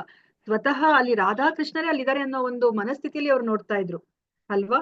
ಸೊ ಇವಾಗ ನಾವು ಅಲ್ಲಿ ಸರಿಯಾದ ಕಣ್ಣುಗಳಿಂದ ನೋಡಿದ್ರೆ ಭಗವಂತ ಅವರು ಅಲ್ಲಿ ಕಾಣಿಸ್ತಾರೆ ನಮ್ಗೆ. ಅದನ್ನ ಕಲ್ಲು ಮಣ್ಣು ಅನ್ಕೊಂಡು ನಾವು ನೋಡೋ ಹಾಗಿಲ್ಲ ಅಂತ ನಾವು ತಿಳ್ಕೊಂಡಿದೀವಿ ಅಲ್ವಾ. ನಾವ್ ಇನ್ನ ಕಲ್ಲು ಮಣ್ಣು ಅಂತಾನೆ ನೋಡ್ತಾ ಇದ್ರೆ ನಮ್ಗೆ ತುಂಬಾ ಭಕ್ತಿಯಲ್ಲಿ ನಾವು ಇನ್ನ ಮುಂದುವರಿಬೇಕು ಅಂತ ಹೇಳ್ಬಿಟ್ಟು ಅರ್ಥ ಅಲ್ವಾ. ಅಂದ್ರೆ ಭಗವಂತ ನಮ್ಗೆ ದರ್ಶನವನ್ನ ಕೊಡ್ತಾ ಇದ್ದಾರೆ, ಮತ್ತೆ ನಮ್ಗೆ ಅದ್ರ ಸರಿಯಾದ ಶಿಕ್ಷಣವನ್ನು ಸಹ ನಮ್ಗೆ ಇಲ್ಲಿ ಇಸ್ಕಾನ್ ಸಂಸ್ಥೆ ಕೊಡ್ತಾ ಇದೆ. ನಾವಿನ್ನ ಅದನ್ನ ಸೀರಿಯಸ್ ಆಗಿ ಒಪ್ಕೋತಾ ಇಲ್ಲ. ಹೌದು, ನಮ್ಮ ಮುಂದೆ ಇಲ್ಲಿ ಏನ್ ಕಾಣ್ತಾ ಇದೆ ರಾಧಾಕೃಷ್ಣರು, ಅದು ನಿಜವಾದ ರಾಧಾಕೃಷ್ಣರೇ ಅಂತ ಹೇಳ್ಬಿಟ್ಟು ಅಲ್ವಾ. ನಾವು ಇನ್ನ ಅದನ್ನ ಕಲ್ಲು ಮಣ್ಣುಗಳ ಇದ್ರಲ್ಲೇ ನಾವು ನೋಡ್ತಾ ಇದೀವಿ. ಸೊ ನಾವು ಹಂತ ಹಂತವಾಗಿ ನಾವು ಮುಂದುವರಿತಾ ಬರ್ಬೇಕು ಈ ಭಕ್ತಿಯಲ್ಲಿ. ಆಗ ನಾವೂನು ಸಹ ಒಂದಿನ ಆ ಒಂದು ಹಂತಕ್ಕೆ ಬರ್ತೀವಿ. ಆ ಹಂತಕ್ಕೆ ಅಲ್ಲಿ ಕಣ್ಣಿಗೆ ಕಾಣ್ತಾ ಇರೋದು ಅದು ಮೂರ್ತಿ, ಅಂದ್ರೆ ಅದು ಅರ್ಚಾ ವಿಗ್ರಹ, ಅದು ಸ್ವತಃ ಭಗವಂತನೇ, ವೈಕುಂಠದಲ್ಲಿರುವಂತಹ ಆ ಭಗವಂತನೇ ಅಂತ ಹೇಳ್ಬಿಟ್ಟು ನಮ್ಗೆ ಗೊತ್ತಾಗತ್ತೆ ಅಲ್ವಾ. ಸೊ ಮತ್ತೆ ಇಲ್ಲಿ ನಮ್ಗೆ ಇಲ್ಲಿ ಈ ಶ್ಲೋಕವನ್ನ ಇದನ್ನ ಎಲ್ಲರೂ ಬಾಹ್ಯ ಮಾಡ್ಕೋಬೇಕು ಆಕ್ಚುಲಿ ಅಲ್ವಾ. ಭಕ್ತಿಶಾಸ್ತ್ರಿ ಸ್ಟೂಡೆಂಟ್ಸ್ ಇದಾರಲ್ವಾ, ಈ ಶ್ಲೋಕವನ್ನ ಯಾರಾದ್ರೂ ಹೇಳ್ತೀರಾ? ಅತ ಶ್ರೀ ಕೃಷ್ಣ ನಾಮಾದಿ ಅಥ ಶ್ರೀಕೃಷ್ಣ ನಾಮಾದಿ ನ ಭವೇತ್ ಗ್ರಾಹ್ಯಮಿಂದ್ರಿಯೈ ಸೇವೋನ್ಮುಖೇ ಹಿ ಜೀವ್ಹಾದೌ ಸ್ವಯಂ ಏವ ಸ್ಫುರತಿ ಅಧಃ. ಸರಿನಾ ಹಂಗಂದ್ರೆ ಏನು ಮಾತಾಜಿ? ಮಾತಾಜಿ? ಹಾ, ಕರೆಕ್ಟ್ ಮಾತಾಜಿ, ಹರಿ ಬೋಲ್. ಹಂಗಂದ್ರೆ ಏನು ಮಾತಾಜಿ? ಭಗವಂತನ ನಾಮ ಲೀಲೆಗಳು ಪ್ರಶಂಸಿಸದಲ್ಲ ಮಾತಾಜಿ. ಮತ್ತೆ ನಾಮವನ್ನು ಹೇಳುವಾಗ ನಾವು ಒಬ್ರು ನಮ್ಮ ಹೇಳಿ. ಸುನೀತಾ ಮಾತಾಜಿ ಹೇಳ್ತಿದ್ರಿ ಅಲ್ಲ, ಮುಗಿಸ್ಬಿಡಿ. ಹರೇ ಕೃಷ್ಣ. ಸುನೀತಾ ಮಾತಾಜಿ ಇಲ್ವಾ? ಮಾತಾಜಿ. ಹಾ ಮಾತಾಜಿ, ಅದ್ ಮುಗಿಸ್ಬಿಡಿ ಮಾತಾಜಿ, ನೀವ್ ಹೇಳ್ತಾ ಇದ್ದಿದ್ದು. ಅಥ ಶ್ರೀಕೃಷ್ಣನ ಅಂದ್ರೆ ಭಗವಂತನ ಈ ಭೌತಿಕ ಹಿಂದೆ ಭಗವಂತನ ಹೆಸರು ಲೀಲಾ ರೂಪ ಗುಣಗಳು ಅವನ್ನ ಯಾವ್ದು ಪ್ರಶಂಸಿಸಿಲ್ಲ. ಯಾವಾಗ ನಾವು ಭಗವಂತನಿಗೆ ಕೃಷ್ಣ ಪ್ರಜ್ಞೆಯಲ್ಲಿ ನಮ್ದು ನಿಯಮ ನಾವು ಜಾಗೃತಿಗೊಂಡಾಗ ಭಗವಂತನ ಪವಿತ್ರ ನಾಮ ಆಗ್ಲಿ ಜಪ ಮಾಡಿದಾಗ ನಮ್ಗೆ ಪ್ರಸಾದ ಸೇವಿಸಿದಾಗ ನಾಲ್ಗೆ ಶುದ್ಧ ಆಗ್ತದ. ಮತ್ತೆ ನಾವು ನಾಲ್ಗೆ ಶುದ್ಧ ಆಗಿ ನಾವು ಏನ್ ಮಾಡ್ತೀವಿ, ಯಾವಾಗ ನಮ್ಗೆ ಕೃಷ್ಣ ದೇವ್ರು ಯಾರು ಅಂತ ನಮ್ಗೆ ತಿಳಿಯುತ್ತದೆ ಮಾತಾಜಿ. ಹಾ ಮಾತಾಜಿ, ಧನ್ಯವಾದಗಳು ಮಾತಾಜಿ. ಅಶ್ವಿನಿ ಮಾತಾಜಿ ಹೇಳಿ ಮಾತಾಜಿ. ಅಶ್ವಿನಿ ಮಾತಾಜಿ. ಕೃಷ್ಣನ ನಾಮವನ್ನು ಹೇಳುವಾಗ ನಾವು ನಾಮ ಅಂತ ಹೇಳಬಾರ್ದು. ಅಂದ್ರೆ ಕೃಷ್ಣ ಅಲ್ಲಿ ಅಂದ್ರೆ ನಮ್ಮನ್ನು ನೋಡ್ತಾ ಇದ್ದಾರೆ, ಅವರು ಸಹ ಕೇಳ್ತಾ ಇದ್ದಾರೆ ನಾವು ನಾಮವನ್ನು ಹೇಳುವಾಗ ಅಂತ ಹೇಳಿ. ಆ ರೀತಿಯಲ್ಲಿ ಅದೊಂದು ಕಲ್ಲು ವಿಗ್ರಹ ಅಂತ ಹೇಳಿ ನೀವು ಆವಾಗ ಹೇಳ್ತಾ ಇದ್ದ ಹಾಗೆ ಆ ರೀತಿಯಲ್ಲಿ ನಾವು ಹೇಳಬಾರ್ದು. ಒಂದು ನಾಮವನ್ನು ಉಚ್ಚಾರಣೆ ಮಾಡುವಾಗ ಇಂದ್ರಿಯೈಹಿ ಅಂತ ಹೇಳಿದಾರಲ್ವಾ, ಅಲ್ಲೂ ಭಗವಂತ ಕೇಳ್ತಾ ಇದ್ದಾರೆ, ನಮ್ಮನ್ನು ನೋಡ್ತಾ ಇದ್ದಾರೆ, ನಾನು ಹೇಳುವಂತ ನಾಮವನ್ನು ಸ್ವೀಕಾರ ಮಾಡ್ತಾ ಇದ್ದಾರೆ ಅಂತ ಗ್ರಹಿಸ್ಬಿಟ್ಟು ನಾವು ಆ ನಾಮವನ್ನು ಉಚ್ಚಾರಣೆ ಮಾಡ್ಬೇಕು ಅಂತ. ಹರೇ ಕೃಷ್ಣ ಮಾತಾಜಿ. ಮಾತಾಜಿ ಒಂದ್ ಸಣ್ಣದ ಒಂದು ಹೇಳಿ ಮಾತಾಜಿ. ಹಾ ಹೇಳಿ ಮಾತಾಜಿ. ಮಾತಾಜಿ, ನಮಗ್ ಗೊತ್ತಿಲ್ಲ ಮಾತಾಜಿ, ನಾನ್ ತಗೊಂಡಿದ್ದು ಕೃಷ್ಣ ಚಿಕ್ಕ ಲಡ್ಡು ಗೋಪಾಲ್, ಅದ್ರ ಜೊತೆಲಿ ಯಾವಾಗ್ಲೂ ನನ್ ಮಾತಾಡ್ತಾನೆ ಇರೋದು, ಅದ್ರಲ್ಲಿ ನನ್ ರಿಯಾಕ್ಟ್ ಆಗ್ತಾ ಇತ್ತು. ಭಗವಂತ ಒಳ್ಳೇದಿದ್ರು ಹೇಳೋದು, ಕೆಟ್ಟದಿದ್ರು ಹೇಳೋದು, ನಾನ್ ಸುಳ್ಳು ಮಾಡಿದ್ರು ಹೇಳೋದು, ಏನೇ ಇದ್ರು ಚಿನ್ನು ಈ ತರ ನಾನ್ ಮಾಡ್ರಿ, ಈ ತರ ಆಯ್ತು, ಈ ತರ ಎಲ್ಲ ಇದು ರೆಸ್ಪಾನ್ಸ್ ಮಾಡ್ತಾರೆ ಮಾತಾಜಿ. ಇದು 100%. ಮತ್ತೆ ನನಗ್ ಗೊತ್ತಿದಂಗೆ ಅಂದ್ರೆ ನಾವು ಯಾವಾಗ್ಲ ಭಗವಂತ ಏನು ಕೊಡ್ಲಿಲ್ಲ ಅಂದ್ರೆ ಅಷ್ಟು ಹಣ್ಣು ಹಾಲು ಕಲ್ಸಕ್ರೆ ಏನಿರುತ್ತೆ ಅದು ಇಡ್ತೇವೆ. ಯಾವಾಗ ನಾವು ಕೃಷ್ಣ ಪ್ರಜ್ಞೆ ಬಂದ್ಮೇಲೆ ಟೈಮ್ ಸರಿ ಇಡ್ಬೇಕು ಅಂತ ಅದನ್ನ ನಾವು ಕಲ್ತ್ಕೊಂಡ್ವಿ. ಸೊ ನಾವು ಪ್ರಸಾದ ಇಟ್ಟು ನಾವು ತಗೊಂಡಾಗ ಅದು ಎಷ್ಟು ಅದ್ಭುತವಾದ ರುಚಿ ಇರುತ್ತೆ ಮಾತಾಜಿ. ನಿಜವಾಗ್ಲು ಈರುಳ್ಳಿ ಬೆಳ್ಳುಳ್ಳಿ ಹಾಕಲ್ಲ ಅದೇನ್ ಚೆನ್ನಾಗಿರುತ್ತೆ ಎಲ್ಲಾರು ಕೇಳೋರು. ಅದು ಪ್ರಸಾದ ಎಲ್ಲಾರು ಕೊಟ್ಮೇಲೆ ಯಾರು ಇವತ್ತಿನವರೆಗೆ ಅದು ಏನು ಅಂತ ಕೇಳಲ್ಲ, ಮತ್ತೆ ಅಷ್ಟು ಚೆನ್ನಾಗಿ ಅಂತಂದು ಇದು ಮಾಡ್ತಾರೆ ಮಾತಾಜಿ. ಹರಿ ಹರಿ ಬೋಲ್ ಮಾತಾಜಿ. ಮತ್ತೆ ಮಾತಾಜಿ, ಅಂದ್ರೆ ವಾಸ್ತವವಾಗಿ ನಾವು ಅವನನ್ನು ನೋಡ್ಲಿಕ್ಕೆ ಆಗಲ್ಲ ಅಂದ್ರೂ ಕೂಡ ನಾವು ಇಂದ್ರಿಯಗಳಿಂದ ನಾವು ಅವನನ್ನು ನೋಡ್ತೀವಿ ಅಂತ ಹೇಳಿ ಒಂದು ಪ್ರೇಮ ಭಾವದಿಂದ ಅವನನ್ನು ಪೂಜೆ ಮಾಡೋದು ಮಾತಾಜಿ. ಅಂದ್ರೆ ಏನನ್ನು ನಾವು ಕೊಟ್ರೆ, ಇವಾಗ ಮಾತಾಜಿ ಹೇಳಿದ್ರು ಇವಾಗ ಪತ್ರಂ ಪುಷ್ಪಂ ಫಲಂ ತೋಯಂ ಅಂತ ಹೇಳ್ತೀವಿ. ಅದೇ ರೀತಿ ಇವಾಗ ನಾಮ ಜಪ ಮಾಡುವಾಗ ನಿಜವಾಗಿ ಹೇಳಿದ್ರೆ ನಮ್ಮ ಭೌತಿಕ ಇಂದ್ರಿಯಗಳಿಂದ ಅವನನ್ನು ಊಹಿಸ್ಲಿಕ್ಕೆ ಸಾಧ್ಯ ಆಗೋದಿಲ್ಲ ಅಂತಾನೆ ಹೇಳ್ತಾರೆ ಅವರು. ಅವ್ಯಕ್ತ ಮೂರ್ತಿ ಅಂತ ಹೇಳ್ತಾರೆ, ಕಣ್ಣಿಗೆ ಕಾಣಲ್ಲ ಅಂತ ಹೇಳ್ತಾರೆ. ಆದ್ರೂ ಕೂಡ ನಾವೆಲ್ಲ ಕೂಡ ಅವನಲ್ಲಿ ನೆಲೆಗೊಂಡಿದ್ದೀವಿ ಅಲ್ವಾ ಮಾತಾಜಿ. ಸೊ ಆ ಒಂದು ಇಂದ್ರಿಯ ತೃಪ್ತಿ ಪಡ್ಕೊಂಡ್ರೆ ಅವ ನಮ್ಮನ್ನು ನೋಡ್ತಾ ಇದ್ದಾನೆ ಅಂತ ಹೇಳಿ ಆ ಅರ್ಚಾ ವಿಗ್ರಹವನ್ನು ಪೂಜೆ ಮಾಡೋದು ಆಗಿರ್ಬೋದು. ಅಂದ್ರೆ ಒಟ್ಟಾರೆಯಾಗಿ ಆ ಭಕ್ತಿ ಮತ್ತೆ ಪ್ರೇಮ ಭಾವದಿಂದ ಭಗವಂತ ನೋಡ್ತಾ ಇದ್ದಾನೆ, ಕೇಳ್ತಾ ಇದ್ದಾನೆ, ಆ ಒಂದು ಭಾವದಿಂದ ಇಂದ್ರಿಯ ಸಂತೃಪ್ತಿಗೊಳಿಸ್ಕೊಂಡು ಪೂಜೆ ಮಾಡುವ ರೀತಿ ಮಾತಾಜಿ. ಗೊತ್ತಿಲ್ಲ ಮಾತಾಜಿ, ಅರ್ಥ ಆದಾಗೆ ಇಲ್ಲ ಮಾತಾಜಿ, ಪ್ರಯತ್ನ ಪಟ್ಟಿದ್ದೀರಾ. ಬಟ್ ಇದ್ರದ್ದು ಅರ್ಥ ಏನು ಅಂತಂದ್ರೆ, ನಾವ್ ಎಷ್ಟೇ ಪ್ರಯತ್ನ ಪಟ್ರು ಸಹ ನಮ್ಗೆ ಭಗವಂತನನ್ನ ಅರ್ಥ ಮಾಡ್ಕೊಳ್ಲಿಕ್ಕೆ ಸಾಧ್ಯ ಇಲ್ಲ. ನಾವ್ ಯಾವಾಗ ನಾವು ಭಗವಂತನನ್ನ ಅರ್ಥ ಮಾಡ್ಕೋಬಹುದು ಅಂತಂದ್ರೆ, ನಾವು ನಮ್ಮ ಇಂದ್ರಿಯಗಳನ್ನ ನಾವು ಶುದ್ಧಿ ಮಾಡ್ಕೋಬೇಕು. ಭಗವಂತನ ಸೇವೆಯನ್ನ ಮಾಡಿ ನಾವು ನಮ್ಮೆಲ್ಲ ಇಂದ್ರಿಯಗಳನ್ನ ಶುದ್ಧಿ ಮಾಡಿದಾಗ ಏನಾಗುತ್ತೆ ಅಂತಂದ್ರೆ, ಭಗವಂತ ತನಗ್ ತಾನೇ ನಮ್ಗೆ ಅರ್ಥ ಮಾಡಿಸ್ತಾನೆ. ದದಾಮಿ ಬುದ್ಧಿ ಯೋಗಂ ತಮ್ ಅಂತ ನಾವು ತಿಳ್ಕೊಂಡ್ವಿ ಅಲ್ವಾ ಆ ಚತುಶ್ಲೋಕಿ ಭಗವದ್ಗೀತೆಯಲ್ಲಿ. ಅವ್ರೇನೆ ನಮ್ಗೆ ಭಗವಂತನೇ ನಮ್ಗೆ ಅರ್ಥ ಮಾಡಿಸ್ತಾರೆ ಅವ್ರನ್ನ. ನಾವು ಅರ್ಥ ಮಾಡ್ಕೊಳ್ಲಿಕ್ಕೆ ಸಾಧ್ಯನೇ ಇಲ್ಲ ಭಗವಂತನನ್ನ. ಯಾರು ಪರಿಪೂರ್ಣವಾಗಿ ಇಲ್ಲಿ ತನಕ ಯಾರು ಅರ್ಥ ಮಾಡ್ಕೊಂಡಿಲ್ಲ. ಅದೇನ್ ಅಲ್ಪ ಸ್ವಲ್ಪ ಅರ್ಥ ಮಾಡ್ಕೋತೀವೋ ಅದನ್ನು ಸಹ ಕೃಷ್ಣನೇ ನಮ್ಗೆ ಅರ್ಥ ಮಾಡಿಸ್ಬೇಕು. ಯಾವಾಗ ಅವನು ನಮ್ಗೆ ಅರ್ಥ ಮಾಡಿಸ್ತಾನೆ ಅಂತಂದ್ರೆ ನಮ್ಮ ಇಂದ್ರಿಯ ಶುದ್ಧಿಗಳು ಅವರ ಸೇವೆಯನ್ನ ಮಾಡೋದ್ರಿಂದ ಶುದ್ಧಿ ಆದಾಗ. ಓಕೆ, ಇವಾಗ ನಾಲಿಗೆಯಿಂದ ನಾವು ಪ್ರಸಾದವನ್ನ ಸ್ವೀಕರಿಸಿ ನಾಲಿಗೆಯಿಂದ ಭಗವಂತನ ನಾಮಸ್ಮರಣೆಯನ್ನ ಉಚ್ಚಾರಣ ಮಾಡಿ ಭಗವಂತನ ನಮ್ಮ ಕಿವಿಗಳಿಂದ ಭಗವಂತನ ನಾಮರೂಪ ಗುಣಗಳನ್ನ ನಾವು ಶ್ರವಣ ಮಾಡಿ ಯಾವಾಗ ಶುದ್ಧಿ ಆಗುತ್ತೋ ಆಗ ಭಗವಂತ ನಮ್ಗೆ ಅವನೇ ನಮ್ಗೆ ಮಾಡಿಸ್ತಾನೆ. ಅದನ್ನ ನಮ್ಗೆ ಇಲ್ಲಿ ಹೇಳ್ತಾ ಇದಾರೆ ಮಾತಾಜಿ. ಸೊ ಅದಕ್ಕೆ ನಮ್ಗೆ ಏನ್ ಹೇಳ್ತಾರೆ, ನೀವು ಭಗವಂತನನ್ನ ಕಾಣ್ಲಿಕ್ಕೆ ನೀವು ಯಾವಾಗ ಕಾಣಿಸ್ತಾನೆ ನನಗೆ ಕೃಷ್ಣ ಅಂತ ಹೇಳ್ಬಿಟ್ಟು ನೀವು ಆತರ ಪಡಬೇಡಿ. ನೀವು ಹೇಗೆ ಸೇವೆಯನ್ನ ಮಾಡ್ಬೇಕು ಅಂತಂದ್ರೆ ಕೃಷ್ಣನೇ ನಮ್ಮನ್ನ ಹುಡುಕಿ, ಯಾರಿದು ಈ ಭಕ್ತ, ನನ್ನ ಭಕ್ತ, ನನ್ನನ್ನ ಇಷ್ಟು ಭಕ್ತಿಯಿಂದ ಅವರು ಸೇವೆಯನ್ನ ಮಾಡ್ತಿದ್ದಾರೆ ಅನ್ನೋ ತರ ನೀವು ಭಕ್ತಿಯನ್ನ ಮಾಡಿ, ನೀವು ಸೇವೆಯನ್ನ ಮಾಡಿ ಅಂತ ಹೇಳ್ಬಿಟ್ಟು ಅದಕ್ಕೆ ಆಚಾರ್ಯರು ಹೇಳೋದು. ಸೊ ಅದಕ್ಕೆ ಇಲ್ಲಿ ಮತ್ತೆ ನಮ್ಗೆ ಇನ್ನ ಒಂದು ಇಲ್ಲಿ ಫಸ್ಟ್ನೇ ಶ್ಲೋಕದಲ್ಲಿ ಏನಿದೆ, ನಾರದರು, ವ್ಯಾಸರು ಮತ್ತು ಅಸಿತರಂತಹ ಪ್ರಮಾಣ ಪುರುಷರಿಂದ ವ್ಯಕ್ತಿಯು ಶಿಕ್ಷಣ ಪಡಿಬೇಕು ಅಂತ ಹೇಳ್ತಿದ್ದಾರೆ ಅಲ್ವಾ. ಸೊ ಇಲ್ಲಿ ನಮ್ಗೆ ಅರ್ಜುನನು ಸಹ ಒಂದು ಶ್ಲೋಕವನ್ನ ಹೇಳ್ತಾರೆ ಭಗವದ್ಗೀತೆಯಲ್ಲಿ. ಯಾರಾದ್ರೂ ಹೇಳ್ತೀರಾ ಆ ಶ್ಲೋಕ ಯಾವುದು ಅಂತ ಹೇಳ್ಬಿಟ್ಟು?